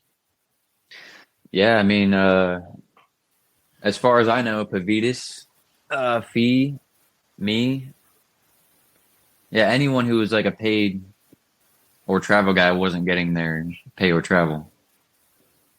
So that really kind of hurt me. I'm sure it would. I was paying Cadence travel, my travel. And I mean, I didn't have that much money, I'm just 19. So I mean, that kind of hurt me. So I couldn't stay with HB without getting paid or travel, Now, what did you think of the way the car was going? Yeah, the car too. The car was fine. Even you like the new one? Because some people just don't like it. Yeah, I had no issues with it. It's like I don't just drive it. I don't know why people have issues with it. car's fine, but How was it? Because I heard a lot of people kind of went back and forth. Did you ever, try it like back to back, or did you kind of hit it straight out the gate with the new front end? I mean, I only ran like 5 months actually with the old car. I mean, it seemed fine to me. Yeah. But yeah, we started it way before the Worlds last year or 2 years ago, I guess. But I mean, I didn't see any point in going back when I was still doing good with the new car, just as good. Yeah. And I felt comfortable with it. So, okay. Besides the monetary financial side of things, how was working with HB? Were they upset? Was the promotion coming right? Did you enjoy that part of it, being a part of that team? Yeah, I mean, I like the people, Cole, Fee, Pavitas. Because you guys had a huge team at the Worlds. And always, Yeah. So, we did, it's unfortunate. So, you guys decide to leave. We have a big, discussion here on the podcast on like X-Ray. I swear, man. People ask me, who would you sign in America right now? I'm like, I'm signing Team Fuller. And I'll say that all the time. I've said that to enough. JQ would ask me or the Blue, hey, Lefty, who do you think I should sign in America? Team Fuller, or whatever. Who do you think I can go to win races? I'm like, Team Fuller. You're moving. Was there a choice between X-Ray and S-Works, or was it always going to be S-Works, or was there any other options on the table in your silly season? There was other options, but to be honest, S-Works was my favorite option. All right, so what was it that drew you to S-Works? The team. I like the team. Everyone on the team. Joe, Camden, Brandon. I mean, we got a good team. And then, I knew the car was going to be good. I never driven it till I signed, but I mean, I figured it'd be good. That was my first time actually with a pillowbar car too. Oh, really? Is it a big adjustment in driving for you from C-Hub to Pillowball? Now, no. I think they're the same. Max is just kind of hard to... Yeah, Max would probably disagree. No, it's actually... I was actually going to ask this to you because I feel like all these drivers always say that, hey, I need a C-Hub car, I need a Pillowball car. I think it's actually more difficult to go from Pillowball to C-Hub because you kind of lose speed. You have to be faster. But I think it's actually easier going from C-Hub to Pillowball. Okay. And I think, especially with the more modern HB front end, the high KPI, the offset kind of all match up. But, well, obviously you kind of went straight into racing with the S-Works, but do you feel a difference between the cars? Do you feel like you got something more now, something less? How did you have to adjust? Have you been looking for setup, like all those kind of things? How has it started out? We've definitely made setup changes, trying to get the cars to feel the same. And they honestly feel the exact same now. As your HBs? Yeah. Okay. So do you and Caden like similar cars, or do you have completely different setups? He kind of just goes off what I go off of. Okay. You know what I mean? I kind of say if it's good or not, and then he disagrees. Mm-hmm. He's not really into it as much as me, Right. So now are you able, so this little foray out to Arizona on your own, are you now able to probably go to a race and work on your own? Because that's something that you're probably going to have to do at some point.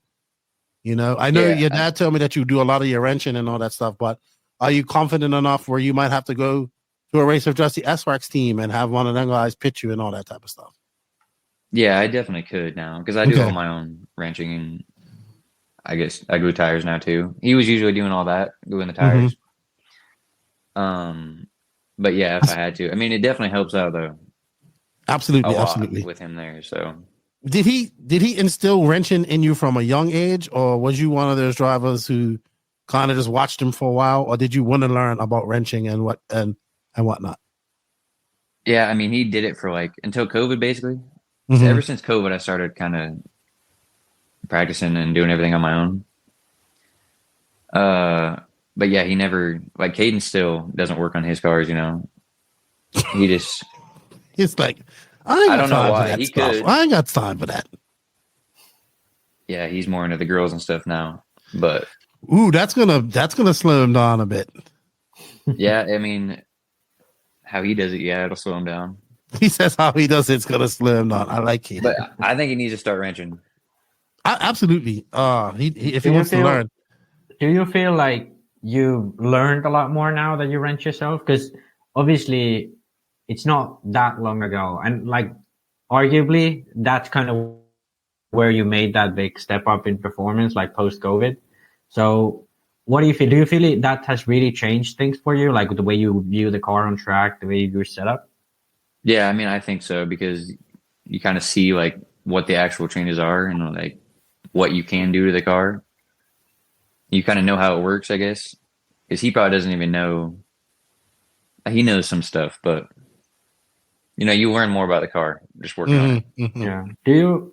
One thing that it's kind of interesting because a lot of these pro drivers, they kind of learn after they have gotten good. So, for example, working with a few guys, back in when I've had teammates from America, it's always kind of like they know what they want, but they don't really know how to get it or like what direction they should take. And to be honest, it's like all drivers.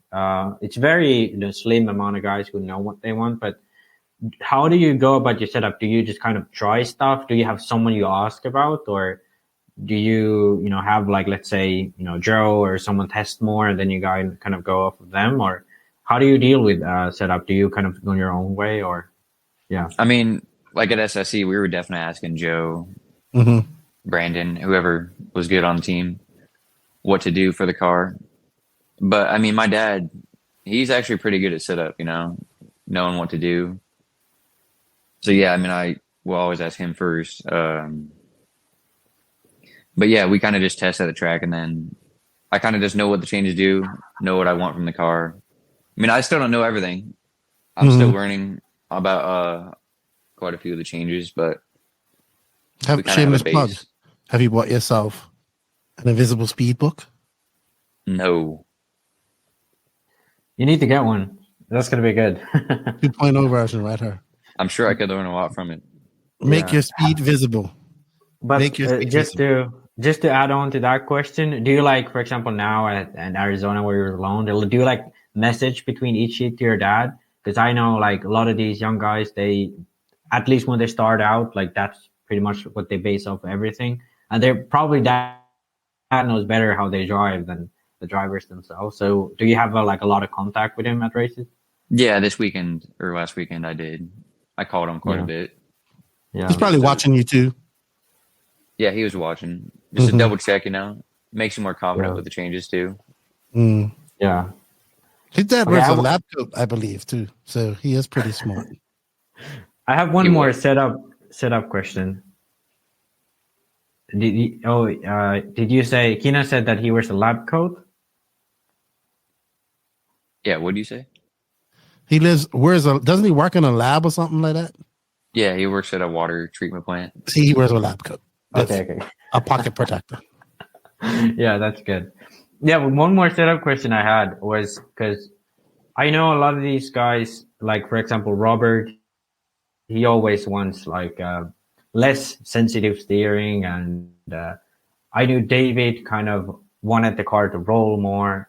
All of these drivers want a specific thing for the car, and that's they're always chasing that thing. So do you have that? Do you have like either with HP or with S-Works or TLR, do you know that you're always kind of changing one thing, be it like rear grip or drive or handling over bumps? Do you have that kind of thing you're always chasing? I mean, lately it's been with the S-Works car caster, just calm the steering down or get more steering. That's what we mess with a lot. I mean, it's pretty easy with that car because you can just change the shims on the pillow wall. Or rear toe is a big thing we do. I mean, just the simple stuff. Yeah, I mean, that's the main things, I guess. Do you feel like, compared to the HP, do you feel like you because those things to my ear, obviously, they sound like kind of you're having not necessarily issues, but you're kind of finding the edge of the car easier on the exits of corners. Do you find that different to HB? Now with S-Works? About exit. Yeah, like corner exits. Like, do you feel there's a big difference? To be honest, no. Now, I'm super comfortable with either car now. Yeah, So, that to me. This is kind of interesting always to ask like fast guys about this, because to me, like when the car isn't perfect, like it's kind of like, oh, I'm like it's not perfect. But every time I ask like a pro or like a really fast guy like you, it's always like, yeah, it's close enough, and then you go fast. So it's it's pretty, I'm not very pretty picky at crazy. all. Yeah. Do you Yeah, but I think that's go ahead, Keenan. Do you instead of having a perfect car, do you just outdrive that? Like if your car isn't 100% how you want it, say it's 80, do you just put that other 20% in to bring it up to your snuff to how you want it? I've been trying to learn that, and then like when the car's not perfect, Mm-hmm. I always used to just try and make it perfect by going faster, driving faster, and wrecking. So yeah, I've been trying to just. So it makes calm it down, better I to guess. make a car that suits you. Let's say that car is 95%, and then you just have to add that 5% when you need it instead of have to crash, so much. But you're still very young. You seem to, because I watched you at SIC. You came out, I was like, man, he's struggling with those new cars. I knew they were brand new, right? They were brand new cars. That didn't be broken in or nothing. And then you're on the podium, and I'm just like, I didn't even, it kind of silently happened. Maybe I was just too focused on Brandon Rose and all that stuff, but it silently happened. And I think over the last 3 years, when it comes to, obviously it's kind of been the Mayfield and Fenn show. We've seen Testman break it up. We've always said you are going to be the one to break up that partnership. You still think it is. Rose obviously did it at SIC. Do you feel a lot of pressure to get that first Nitro buggy win? Do you feel intimidated by these guys still now, after you've been racing against them for such a long time? You're still young, but these guys are like grown men. But that's what I want to do. Do you feel the pressure, more pressure to get that win? And do you feel intimidated by these guys at all? I don't really feel intimidated now. Mm-hmm. Definitely not as much as I used to. When I was like 15, 16, I was definitely way nervous every time I went up there. But now that's basically all I do is race them. I don't really race anyone else. So yeah, I'm pretty comfortable racing with them now. And then what was your other question? The other question was, shucks, I asked it twice. What was it, Max? I forgot already. Yeah, because we think like Keenan picked you for the win every weekend last year. Oh, the pressure. Do you feel the pressure? I do. I put pressure on myself to want to do good, but I don't know. As long as I'm doing good on the podium, I know, a win will come eventually. But I want to get the win, but it ain't like I'm really pressured to get a win in Nitro Buggy next weekend, I'm putting the pressure on you. Yeah, that's fine. I want to get the win too, but let's go DNC. That's coming up. What do you think? Think you can win it? Yeah, I think I can. I remember. Where'd you finish last year at DNC? Last year was rough. I was in the B main of Nitro Buggy. Okay, so at the 2020, the one that Ronnefalk came 5th, you was in that. 6th, yeah. Yeah, you came 6th. You was in such a, like, you and him battled. That whole gaggle of cars battled an entire almost main. I don't see why you can't win it either. You're on a good tire. Your car's working good. You have a good team behind you. I'm pretty sure, like Jay, I think Juan Carlos Canas can be a contender as well. He's on J Concepts tires. Obviously Mayfield, Fend, Ronnefalk. Is he going? I would throw Rivkin in there too. There's some steep names, but the names you're going to really have to beat is going to be like, Mayfield fan, Ronnefalk, Canas. Those guys are going to be fast right off the bat. I think you could. I think you. So what are you going to do between now and are you going out there like a week earlier to do some practice and all that stuff too? I don't think so. Okay. I mean, the cars are feeling good. I might get a few practice days in at our track here, maybe. But I'll be running carpet. Doing as much as I can, I guess. Making sure the cars are. Does the carpet help you, or is it just real time? I haven't even ran a 10 scale in like a year at least. I haven't ran the cars yet, so it'll be the first weekend with them. Yeah, that was one thing I wanted to kind of ask, because obviously with HB, the 10 scale platform kind of, let's say, died out a bit. Yeah, the two-wheel drive release, didn't go that well. But now S-Works, the polar opposite. They have a really strong team in Europe. Even Joe's going to Europe to race EOS. So obviously, like back when I first saw you guys at the DNC in 2018, you was like more of a 10 scale guy than 8 scale guy back then. So how are you feeling? Are you getting back to 10 scale? Are you going to be racing the Roarnats, or is it going to be just purely 8 scale?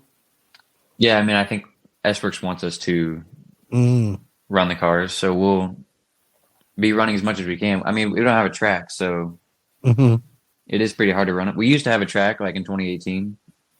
We only had a 10 scale track, so we just did that. But now we have an 8 scale track. 8 scale is more fun, in my opinion.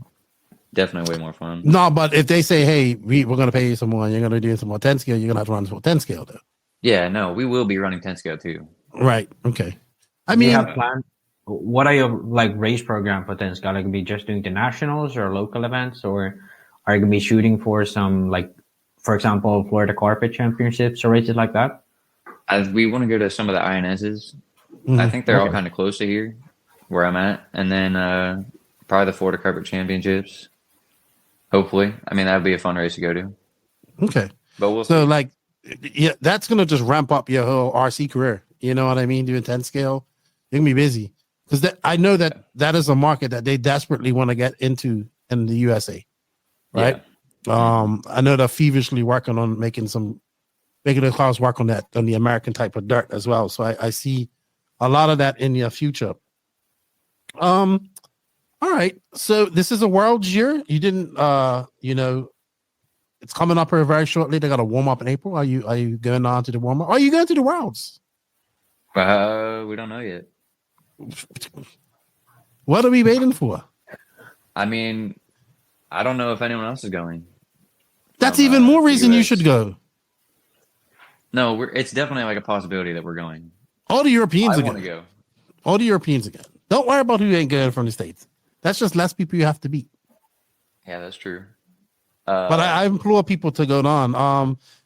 I think you should go to the warm up in April. Yeah, make some time. Get on there and race the warm up. Go to Brazil. We might. We'll just have to see how it goes. Would you be so? A lot of the complaints going into Radovan 2 years ago was, this is a permanent track. People practice on this track all the time. Blah blah blah blah. We have a brand new track that the Brazilians will have some time on it. Yes, but we have a neutral track, I would say. Yeah. So do you think you need to go to the do you think you need to go to the warm up? If you're not even sure if you're going, what type of preparation do you make for a race like that? Well, I guess we'll have to look at I haven't even seen the track, to be honest. But they're building it. So I know the guys that are building it. They're like renovating everything. It's like that. It's almost like red, sandy clay. So kind of more like a West Coast? No. More red, like North Coast, but with a little more sand and stuff in it. I mean, I guess we'll just have to see. I want to go. It'll be up to my parents if we go or not. Does the thought of winning a world championship something that you want to do in life? To win the worlds? Yeah. Yeah. Because I have to ask sometimes, because now some people just look at it as just another race. It's not just another race. You know? I mean, it's the biggest race to win. So, yeah. I mean, I would love to.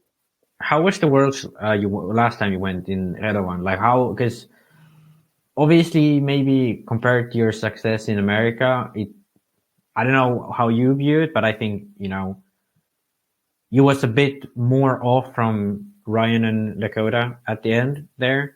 So did you, was it like that? Or do you think it just level of competition is so high? It's a different type of race for you, new type of experience. How was it then? Because I think that was the only, and at least first time you went to a big race in Europe. Yeah, I mean, that was a crazy experience for me. I mean, yeah, I never really was comfortable, to be honest, at the Worlds. I don't know if it was we had the wrong compounded tire or I don't know. But yeah, I was definitely way off pace. I think I got like 28th or something. I was in the quarters, middle of the quarters, whatever that was. So yeah, it was definitely a pretty bad race for me. What was it about Redovan that made it hard for you? The size, track. I don't know. It was just a completely different experience from everything I've ever driven on. Just like speed wise too, like the amount of speed carrying. It was high speed, yeah. Yeah. People who's never been to that racetrack will never really understand how fast that track is and how big it is. Mm-hmm. Like we look at that FCT race and you got all that the slow sections and all. It was very slow, right? You're jumping on. Well, you have that in Redovan, it's like jump on and go, jump up and it's ging, it's going through these whoops. Sure. Like coming up past that straightaway, you think these cars are going to break the engines, Yeah, because the straightaway goes like uphill, like I know quite a bit. It's crazy. It's crazy. Do you think? Go ahead, Max. Yeah, about Redovan, because obviously, for me, coming first time I came to America, it was very different. Because I always thought, back when I'm from Finland, our tracks are low grip, but the layout of the tracks is still very European. We have very flowing, quite high speed tracks, very big tracks too, 40-second lap times and so on. And then when I came to America, I thought, I know how to drive on low grip, but it wasn't like that. It was very different. So after that, I kind of had to, readjust a lot of things in the way I view races from America. So for you going to Redovan, do you think you got that kind of, experience that you could look back on and think, hey, I can do this differently. Maybe I'm not as good as this thing as I thought it'd be. Or do you think, you kind of just had a bad event? How did you view it afterwards? I mean, I think I definitely learned a lot. I think if I went over there again, I would do way better. If I would have went to the warm-up, I think I would have been way better off. Warm-up for Worlds, April. Brasil. Yeah, if we go to the real Worlds. You'll go. You got a European. I want to go. You got a European owner. You will be going to Brazil. I want to go, so yeah. I look forward to it, man. What is one race you wish you could get back that you almost won? P&B for sure. Oh yeah. I think it was last year. Maybe. I got second. I don't know. I think maybe 2 years ago. I don't even know. But yeah, I think I could have won the top P&B. threes. We can't remember. I remember one year you were one of those guys who didn't do the Joker lanes. So you was effectively leading one year. I remember that. And then I crashed. And then yeah. So yeah, I think I could have won P&B. What has you're still young, very determined. You don't look like you get phased much. What has kept you driven all these years to pursue this career? Did you have other interests when you was coming up as a younger person in school and whatnot? Not really. I mean, I do just love it. Now working on stuff. I like working on stuff, building kits, learning about everything. I don't know. I never really did anything else besides this. So. Okay. When did you start racing then? When I was 5, so 2010. So did your dad used to race or? He raced like motocross and then he kind of got hurt. And then he wanted us to do this instead of motocross because he got hurt so bad. So you've been racing a long time. You've been racing 14 years. Yeah, basically all my life. Is there a race or track in the world you'd like to attend? Past or present? A race or track? Race, track that you've seen. Maybe seen a video of it. I don't know. Do you geek out on videos like that? Do you watch a lot of RC footage? I do. Probably, I mean, not near as much as you guys, but yeah. Do you watch yourself a lot or do you watch other people? No, I don't watch any of my races or anything. Okay. Like that. I don't know. I would just want to go to Australia, really. Really? You didn't go in 2018? No. Well, we weren't even really doing 8-scale then. It feels like it was so not so long ago. We just started 8-scale in like 2020. Really started 8-scale. Oh, wow. That's even more impressive. Actually, look like you want to ask him something. I'm kind of like amazed how, like, because, you know, obviously from interviews, you know, it's different because you kind of get, you know, a few sentences in. But I'm kind of amazed how, you know, relaxed you're about everything. Because he's the Iceman. Yeah. So now I know why people call you Iceman, because a lot of drivers, you know, have this, for example, about the car thing. They are kind of like really strictly, I want my car to be this, but they don't really have, you know, set up knowledge or anything.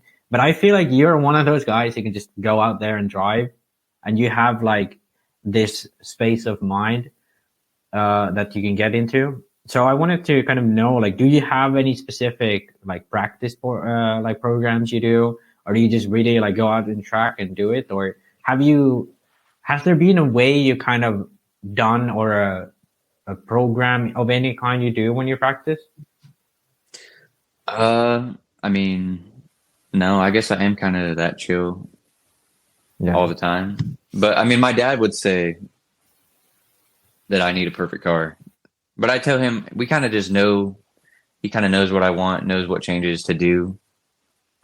So, I mean, yeah, you kind of cut up. I don't know if I got everything you said, but yeah, I think that's what you said. Yeah. Do you mentally prepare yourself? Do you like listen to any music? Drink any Red Bull? Coffee? Sometimes I did. I listen to music. Okay. What type of music you listen gets you pumped up?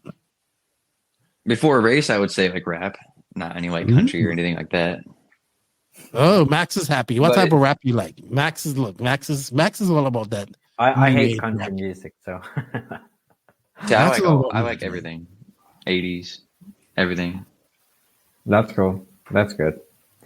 One thing I wanted to also ask, because I feel like you're one of the guys who can not have the perfect qualifying and then come out and have a really strong main. I kind of, SIC was one of those races, obviously a little bit different because you were with a new car. But, and also I guess Silver State last year, you kind of had a rough start, but then you came back. I think you had a bump from the B-man, if I'm not mistaken. Yeah. That might be, yeah. So do you, because Mayfield has this thing too, where he doesn't have the best qualifiers and is really strong in the main. Do you know that? Or do you like recognize that you have something better in the main? Or is it just like you make setup changes, or what is it? Do you get more comfortable with the car?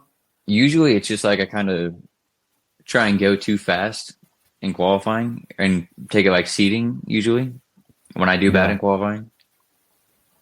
And then in the main, it's usually, 30 or 45 minutes. So I'm like super chill. Just drive around the track without wrecking, and then I always do better.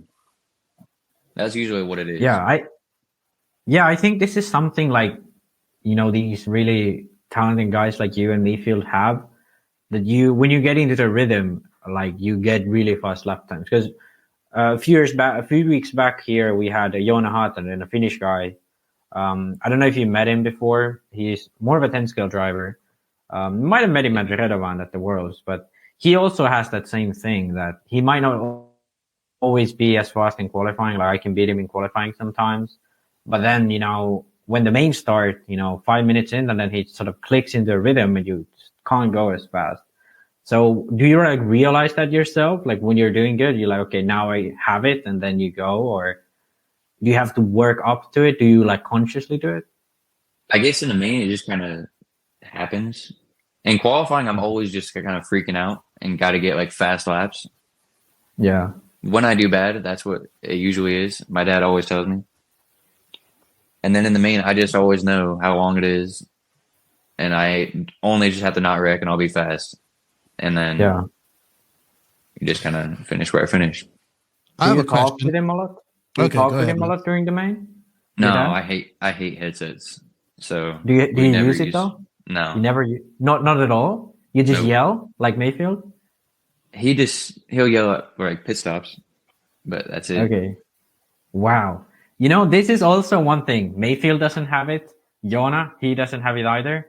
I don't know what it is, but this is like that type of thing that because we in this podcast, you know, I geek out like, oh, this driver does this and this and this. But I'm like more amazed now when I hear this like straight from you. Because like, it's something like I can't explain. Like I can't explain why you are so good. So it's really interesting to hear. I have a question for you. At AMS, he was very fast. You started TQ. But I kind of saw at the very beginning, I don't know if he was too cautious. It seemed like with Mayfield right behind you.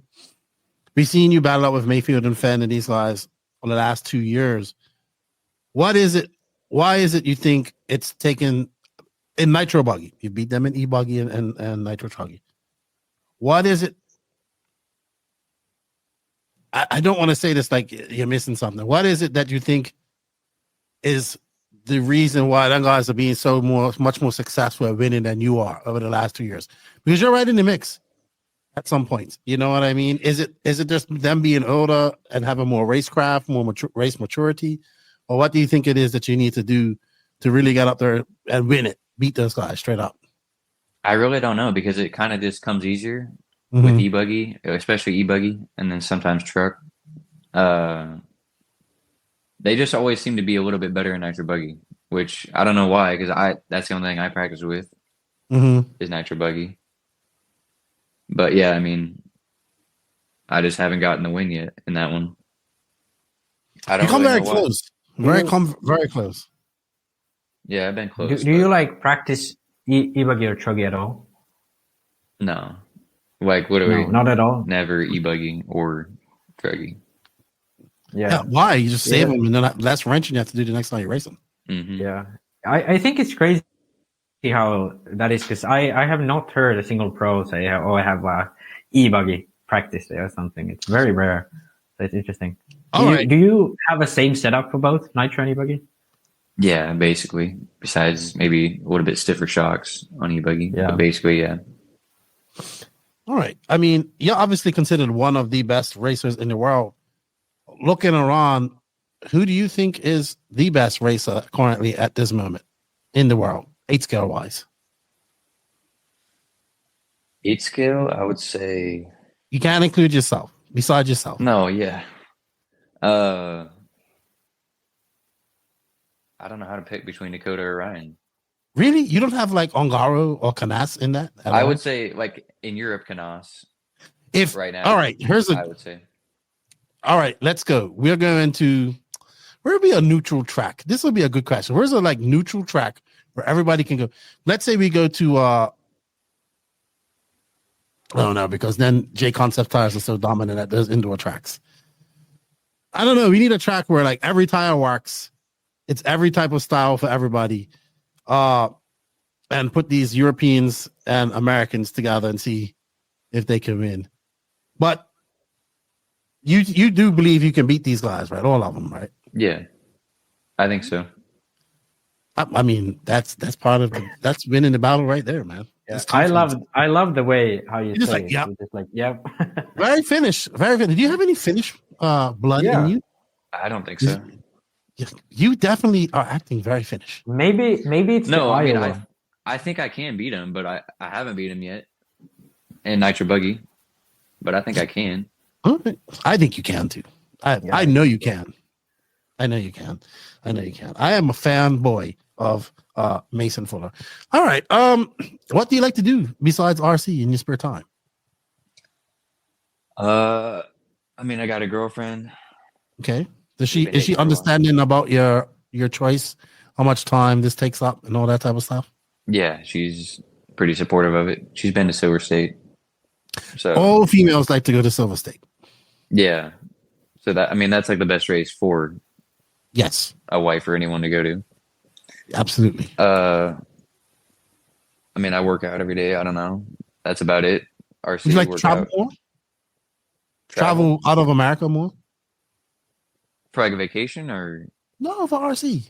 oh, Did you yeah. work in RC? You don't travel for vacation much anymore. You stay home for vacation. I would like to. We don't really I think if you do 10 scale, we're going to see you at more races. in Europe, yeah. Yeah, I think that'd be cool. Joe just went over there. He went over to EOS. Max We is don't have any plans for it, but yeah, it'd be cool. Man, I don't, most things in life you don't have plans for. It just kind of happens. This is RC. Hey, what are you doing? Want to come over and race carpet in Czechoslovakia? There's no more Czechoslovakia. Czechia. Yeah, I would love to do that. So. Czech Republic. All right. How does Mason Fuller's 2024 look like? Do you have plans? Have you planned something for this year? Or is it just kind of like this race, you go to it, you try to win? Or do you have I want to go here, practice for a month? How is it? Just kind of chill and try to win? Yeah, just chill. Go to the races kind of like every year. I don't really have a plan, yeah. You see the guy's cool as ice. He's like me. No plans. I can't believe it. It's like crazy because you hear all these guys, I think like a lot of, kind of your age guys in America, they kind of like, I'm going to move out to California and do this and this and this. So do you have that kind of plan at some point? Do you think that, let's say a year from now or something, you're going to move to, let's say, California or the East Coast, Florida, something for the winter and just practice all the time? Or have you thought about that? I would love to move to Arizona or Florida just because of the weather, altogether. But I definitely want to go out to Camden's more or to a warmer place just to have someone there to practice with, because I'm usually practicing by myself too. Mm-hmm. So that helps. But yeah, I don't have any plans to move anytime soon. Stay at home. Keep flipping houses and do RC. Yeah, that's the plan. You can. You're 19. You have plenty of world championships ahead of you. Plenty of time to travel, and if you're flipping houses, you can do that. So I guess next race for you, we're recording this is the 28th of February. DNC, not too far away, 2 weeks away. We're looking forward to it. You're definitely one of the guys that can win this. We wish you all the luck. Before you run off, I just wanted to ask you one more question. Max might have one more question. As a youngster who's made his way in, a young man who's made his way into this industry, you are a professional racer. You are starting to open up more. But you used to be really shy. I wouldn't say shy. You didn't have much to say. You're starting to open up a little bit more as we do interviews and stuff, which is great. What is something, we need to get more young people like you into this and keep them into this. How do we do that? What would you like to see change as a youngster in our industry, in our sport, to help keep people like you and attract more young people into RC? I think the only way would be to either have it in schools or on TV, but is there really a way to do that? Probably not, with how we have everything. Well, obviously with our format and all that type of stuff, qualifying the way it's done and all that stuff, but there's just no way to do it. Obviously, you think it's cool. It's not easy, right? It's obviously not easy, because if it was, everybody would do it, and they would be in your position that you're at. But I think when you do talk to your friends of your age, you're just out of high school, right? You've been out now for about a year and a bit now. Mm-hmm. What do they say when hey, this is what I do for a living? They think it's pretty wild. Everyone I talk to thinks it's pretty. They don't know how I'm actually making money at it. I don't understand how we all make money at it either. I know how, but it is a difficult thing to say. I just think we don't see many people your age that are good like you, that are rising stars, that are up in the top. When you talk about top 5 racers in the world, you mentioned a lot in that. We don't see that. It's once in a while, and I don't think, and it's not even once in a while. It comes once in a blue moon. Like the last person probably was Spencer Rifkin, I think, who was winning at a young age and all that type of stuff. Obviously, we have Little Bum, who's still young, but we need to get more people. We need to make RC cooler too. Do you think we need to make it a little bit more professional? Like we need to know who professional drivers are at races, and do you think like you could like think about this as a full sport? If this was like real sport, you would have to have a PR agent. You'd have to do PR classes, like interview classes, all that type of stuff. Do you think we should be going in that direction for RC? Do you think you'll see guys your age going as social media becomes more popular? You're not that much on social media. You do have something, but not a lot. Do you think that's the way we're going to see RC go as a more professional side of things as more younger racers come up? Yeah, I mean, I think the social media, it's especially for like the lower guys, that's like a lot of it. What it is just social media and helping guys. But yeah, I mean, I think it just should definitely be more professional with like the interviews and stuff at the races. Like, how does one person become a pro? Could you give me a definite route how you became to where you are? There is no definite plan. You went out, you did well at races, right? I mean, various races around the world, around America. Some people might even say I'm not even pro. I don't know. I mean, how do you even know if a guy is pro or not? I mean, you may not be making like $150,000 at this, which is even in the whole scheme of like pro world racing, it's not a lot. Yeah. But I'm sure you're making some money at this. Like, I don't think you're making. That's the other misconception is like, as soon as you get there, people think you're making all this type of money. I don't think you are. I just know how, I know how economics work a little bit, not my own too much. And it's obvious to see big team, big European team as well. So lots of mouths to feed, and a very small and slim industry. Max, you have a question for Iceman? I don't know, not really. I think it's been great kind of seeing, because the perspective is very different to what I'm, used to for myself, because I'm more focused on like, the car and stuff like this, where I think Mason is more, like he's like a driver, like an RC driver, kind of like, you see these guys from like motocross or, like full scale cars. I feel like that's also important to have, to be that good, be at the top level, like to be able to just focus on the driving, to be better as a driver. So it's been kind of interesting to hear. Like, yeah. Also, maybe I have one question. And it's kind of like,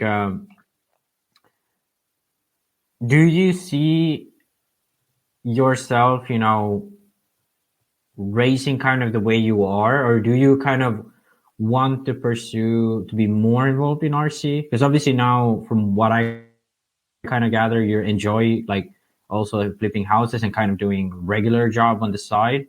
Do you kind of like want to get rid of that and make more money of RC, or do you kind of do you feel happy having a little bit of a balance there? I mean, my goal with S-Works and my companies I got now, like Nitro Pro, is to kind of do what Jared was doing, Tebow. Like build or like just sell, kind of just help people out and build kits, sell servos, stuff like that. But I think I definitely need to keep flipping houses or something like that to have. You definitely need to keep flipping houses. Because flipping houses is a lot more money than building RC kits. That's for sure. Yeah. That's for sure. All right, man. Well, we're glad to have you on. We appreciate your time. We wanted to, we wanted to ask you something before we let you leave. It's something very important to us. And we wanted to know, we've been meaning to ask you, we've been great supporters of you, but we kind of want to add you, indoctrinate you into the NNRC team. We don't have any American drivers right now, besides Matty G, and he's not really a driver. You know, You we don't want have to any induct Americans. just Matty G, but he's Oh, like 'cause you had Mexican Tebow. American. Oh, Tebow, but he's not Yeah. actively racing now. Yeah. So, you know, he's kind of like, you know, moved away from our racers. So we want to add you. We want to like you, Sir Mason Fuller. And Caden. We'll add Caden. We'll see how he does. But Max wants to ask him personally. Now, I don't know if this conflicts with any of your other sponsors. Well, we've been pretty good. And, you know, we just want to make you an official NNRC driver. Max doesn't want to. He's smiling because he knows that this means a lot to me. He said, if you say no, I'll cry. Yeah. Yeah. No pressure, but Keenan will be very sad if you decline. No, I accept. See? Look at that. We knight you. Look, this is my sword, my scissors. We knight you, Sir Mason the Fuller, Team Fuller, I now appreciate it. NNRC driver. No, man, we appreciate it. You know, become really good friends with your dad, your mom, great RC family, great people. Obviously, you know, we know Ashton and stuff together, and it's always good to see you at the races. I want to see you win these races because I think once that floodgate opens, it's going to be very hard to beat you.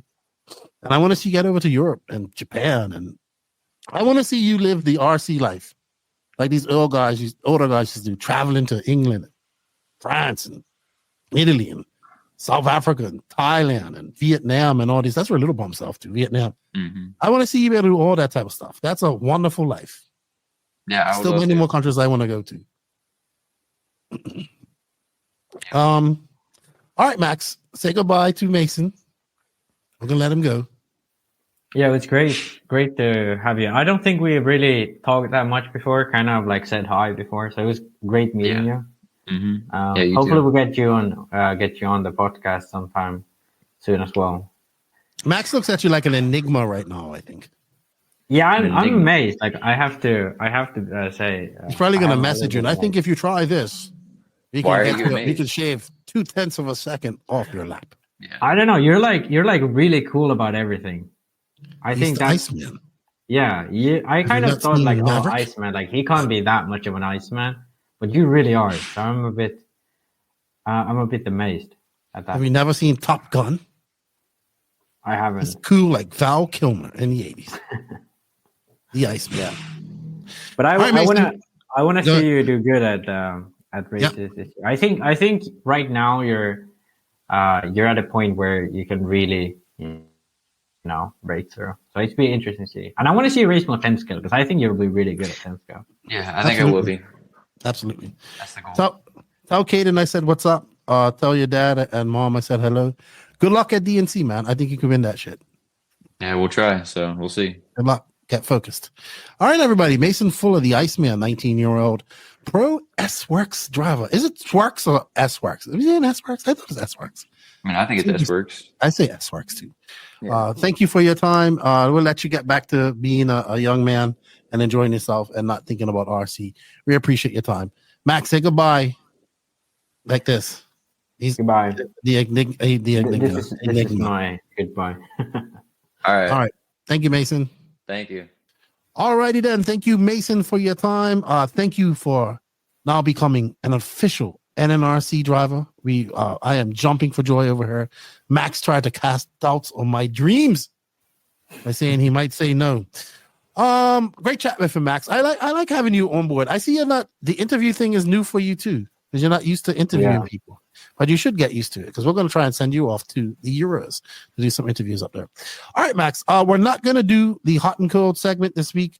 I know you don't have much time. It's getting late as we do record. We still have a plethora of questions we have to answer, but we're going to do them as attached to some of the podcasts that I've interviewed her lately and release them at later dates. But we do have some upcoming races that we have to talk to. Obviously, they are brought to you by Sidewinder Fuel. Sidewinder Fuel. Morgan Fuel has been collaborating with many of the world's top drivers for over the last 40 years. This has enabled us to test our fuels in many of the most challenging situations and take the development of competition fuels to the next level. That result is Sidewinder, the market's most powerful racing fuel. This race fuel has been track tested and proven by national and world champions such as Ryan Cavallari, Ryan Mayfield, Greg the Toad Degani, Mark Pavidis, and many more. Their current top driver is Little Bump. These drivers appreciate that Sidewinder is blended perfectly for high performance needs of competitive racing. Don't let victory slip through your fingers. Purchase Sidewinder today. All right, Max. So races coming up. Man, I think all eyes right now are on March 13th to 17th, the Dirt Nitro Challenge. 2 weeks away. 2 weeks away. I'll actually be in. Well, we do have the Palmetto Classic 10 scale Nats warm up the weekend before. I'm not going to that, but I'll be in Florida at this race. The 17th is Sunday. I'll probably be at Dean's All Out if his new track is not Dean's All Out, but his new indoor track. But man, DNC coming up fast. Part of me is like, man, I wish I was going.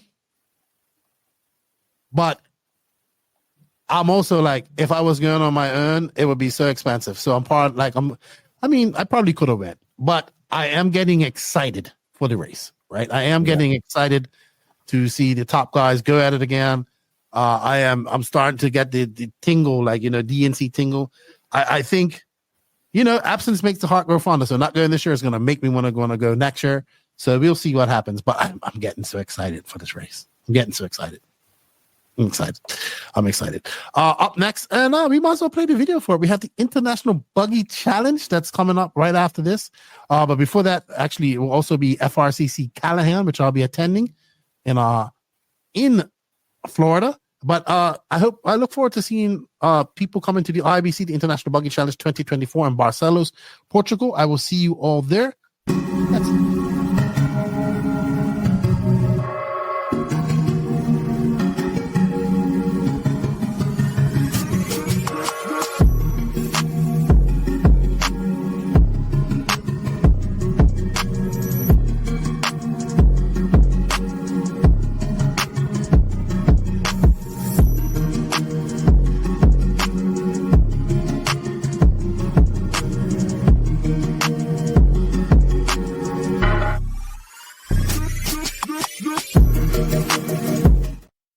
All right, I want to say a big thank you to everybody in Portugal. I'm looking forward to my 2 weeks in Portugal. That's right, 2 weeks, because I'll be there for the IBC as well as the IFMAR E-Buggy World Cup, and happening the following weekend of that, but also happening in the USA will be that weekend, PNB.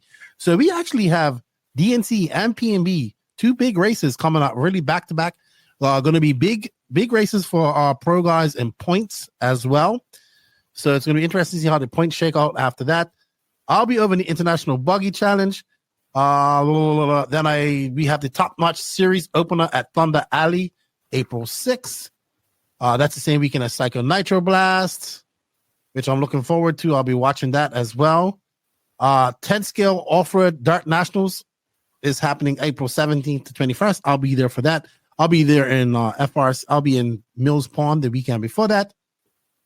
We have that same weekend, we have Wally's race, the Ryan Mayfield Nitro, the RM2 movement, I think it's called Nitro RC Supercross Championship. So Wally's putting up a whole different format. Like, he's making people actually use numbers too, like that you have to see. So he's doing a special race. It's going to have like motocross format, double 15-minute mains for Nitro and stuff. I need to get him on here to talk about that. Following weekend, we have the North Georgia Shootout, April 25th to the 28th. Then we actually have the following weekend after that, I'll be attending the FRCC 10 scale race at Beachline. Then we have April 18th. Wow, April is jam-packed with racing all around the world, dude. I'm just looking at Asian Buggy Championships Round 2, April 18th to 21st of April in Circular Verde, Manila. Wow, I want to go to that. Lots of racing. Then we have Silver State coming up. After that, Nationals, Miles race, Euros, 10 scale. Well, yeah, lots of racing. RC program, Brent's race. We have Wicked Weekend coming up. Dude, we thought that RC season, like 8 scale season, was booming. No, it's going to be booming all year long. Yeah. It's only really going to slow down December, January. Yeah, April is crazy. Crazy. Well, if you guys want to attend any of those races, go check them out. RC Sign Up has them. If you're going to be at any of those races that I'm going to be attending, come out, say hello, get some stickers, get some gear from me. We appreciate it. We greatly appreciate it. Max, I think that's it, man. I don't think we're going to, another 2.5 hour short podcast for us, her. That was a good talk with Mason, though. Anything you want to say before we conclude, her, Max? I don't know. We got to do questions podcast. Yeah, we're going to do maybe next week we can do questions. Well, so what it is, I have various different interviews with different people, and while I'm on the road, we're gonna start doing questions next week. I'm gonna release them with your questions. Yeah. I'm actually interviewing JQ tomorrow. I think that's gonna be a standalone podcast as well. But yeah, man, this weekend no real racing going on. I don't think. I'm sure there's the 10 scale racing FRCC. I'll be tuning into that. Watching that. Oh yeah, that's going to be at SNS. But I think we actually don't have any real. I'm probably wrong. Probably going to be, who knows, man. Oh, Nationals. Robert told me, he said, "Oh yes, you watched the coverage from the Nationals this weekend over in Spain. They had really good coverage last weekend." So he said he's going to that, but he's not prepared. I don't know how he's getting out of the house after a week after having a baby. But everything, I was talking to him, seems to be good. Oh, 36 Mood. Check out his website. He just opened that up. It looks pretty good as well. All right, Max. I think that's it, man. I want to say a big thank you to Hot Race Tires for all their support. We didn't get into the Hot & Co. Section this week. I did send a list of people who won Hot Race Tires off to Nicola this week. So hopefully you guys will be getting them. Thank you, Nicola, for all his hard work. I was like, we'll see you at DNC. I'm like, no, not going to be there. Part of me wants to be there, but I'll be in America, but just not there. Max, I think DNC will kind of be the big fight of Hot Race and J Concepts, because J Concepts being generally strong there, but Ronnefalk won the race with Hot Race Tires a few years back. A lot of guys being fast with Hot Race Tires there, so I think this will be really good. You won last year? Didn't Mayfield won last year? Yeah, but I think the last time it was outdoors. Ronnefalk was 5th with Hot Race. Yeah, there was. Can't think of others who was there, but Hot Race has been good at this race in general. Yep, it would be good. I am looking forward to seeing JCC on J Concepts out there, so it's going to be interesting. Yeah, I guess that's about it. Like I said, DNC starting to hype up. We'll talk more about. I think we'll talk more about DNC on our next podcast as we lead up to it. We're gonna have to figure out once the race happens. I'm gonna have a couple of days off. We're gonna have to get together and record about that when I'm in America. All right. Well, I think that's it for everybody this week. Once again, thank you to Mason for all his time. We greatly appreciate it. We greatly appreciate all you guys out there that support us. Thank you to the NNRC squad. We can't do it without you guys. Don't forget to hit those like, sub, notification buttons. Leave a comment, share. Leave a review if you listen to us on the audio only. If you prefer to listen to us on the audio, that's fine too, but come over and give us a like on the Facebook. We're trying to get to 5K.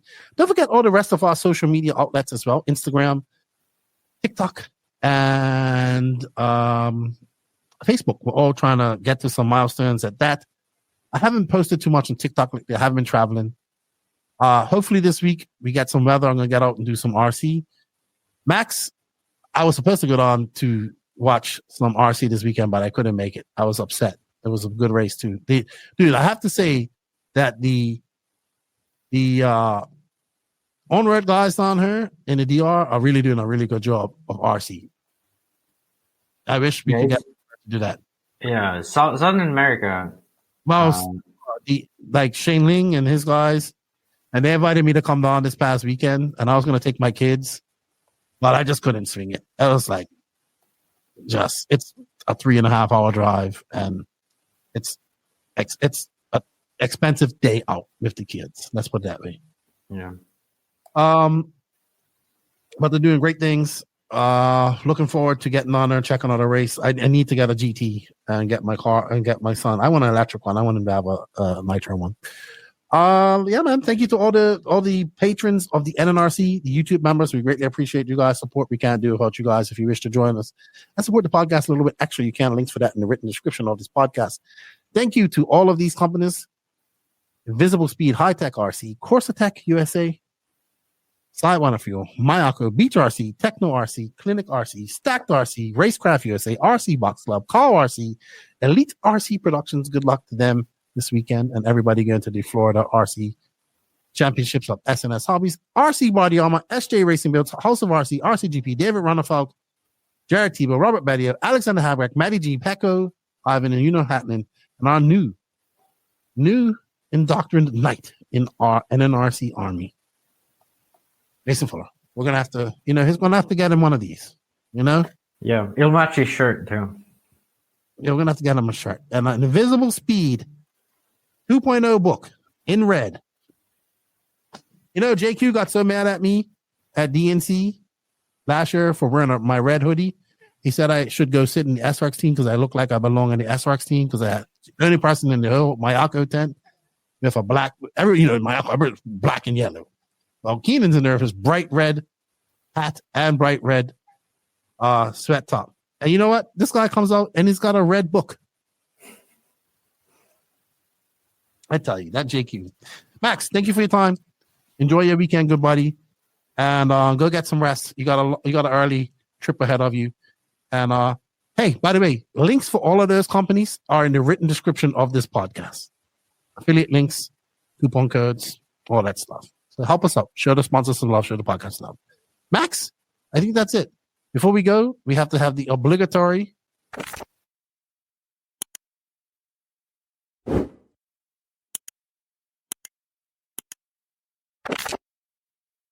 like, share, comment for Max and Lefty. We're out. You guys see you later. It's so nice that you don't have to worry about battery power no more. You just plugged in. Yeah, it's pretty good. It's pretty good. See you later. Don't have to stress about it.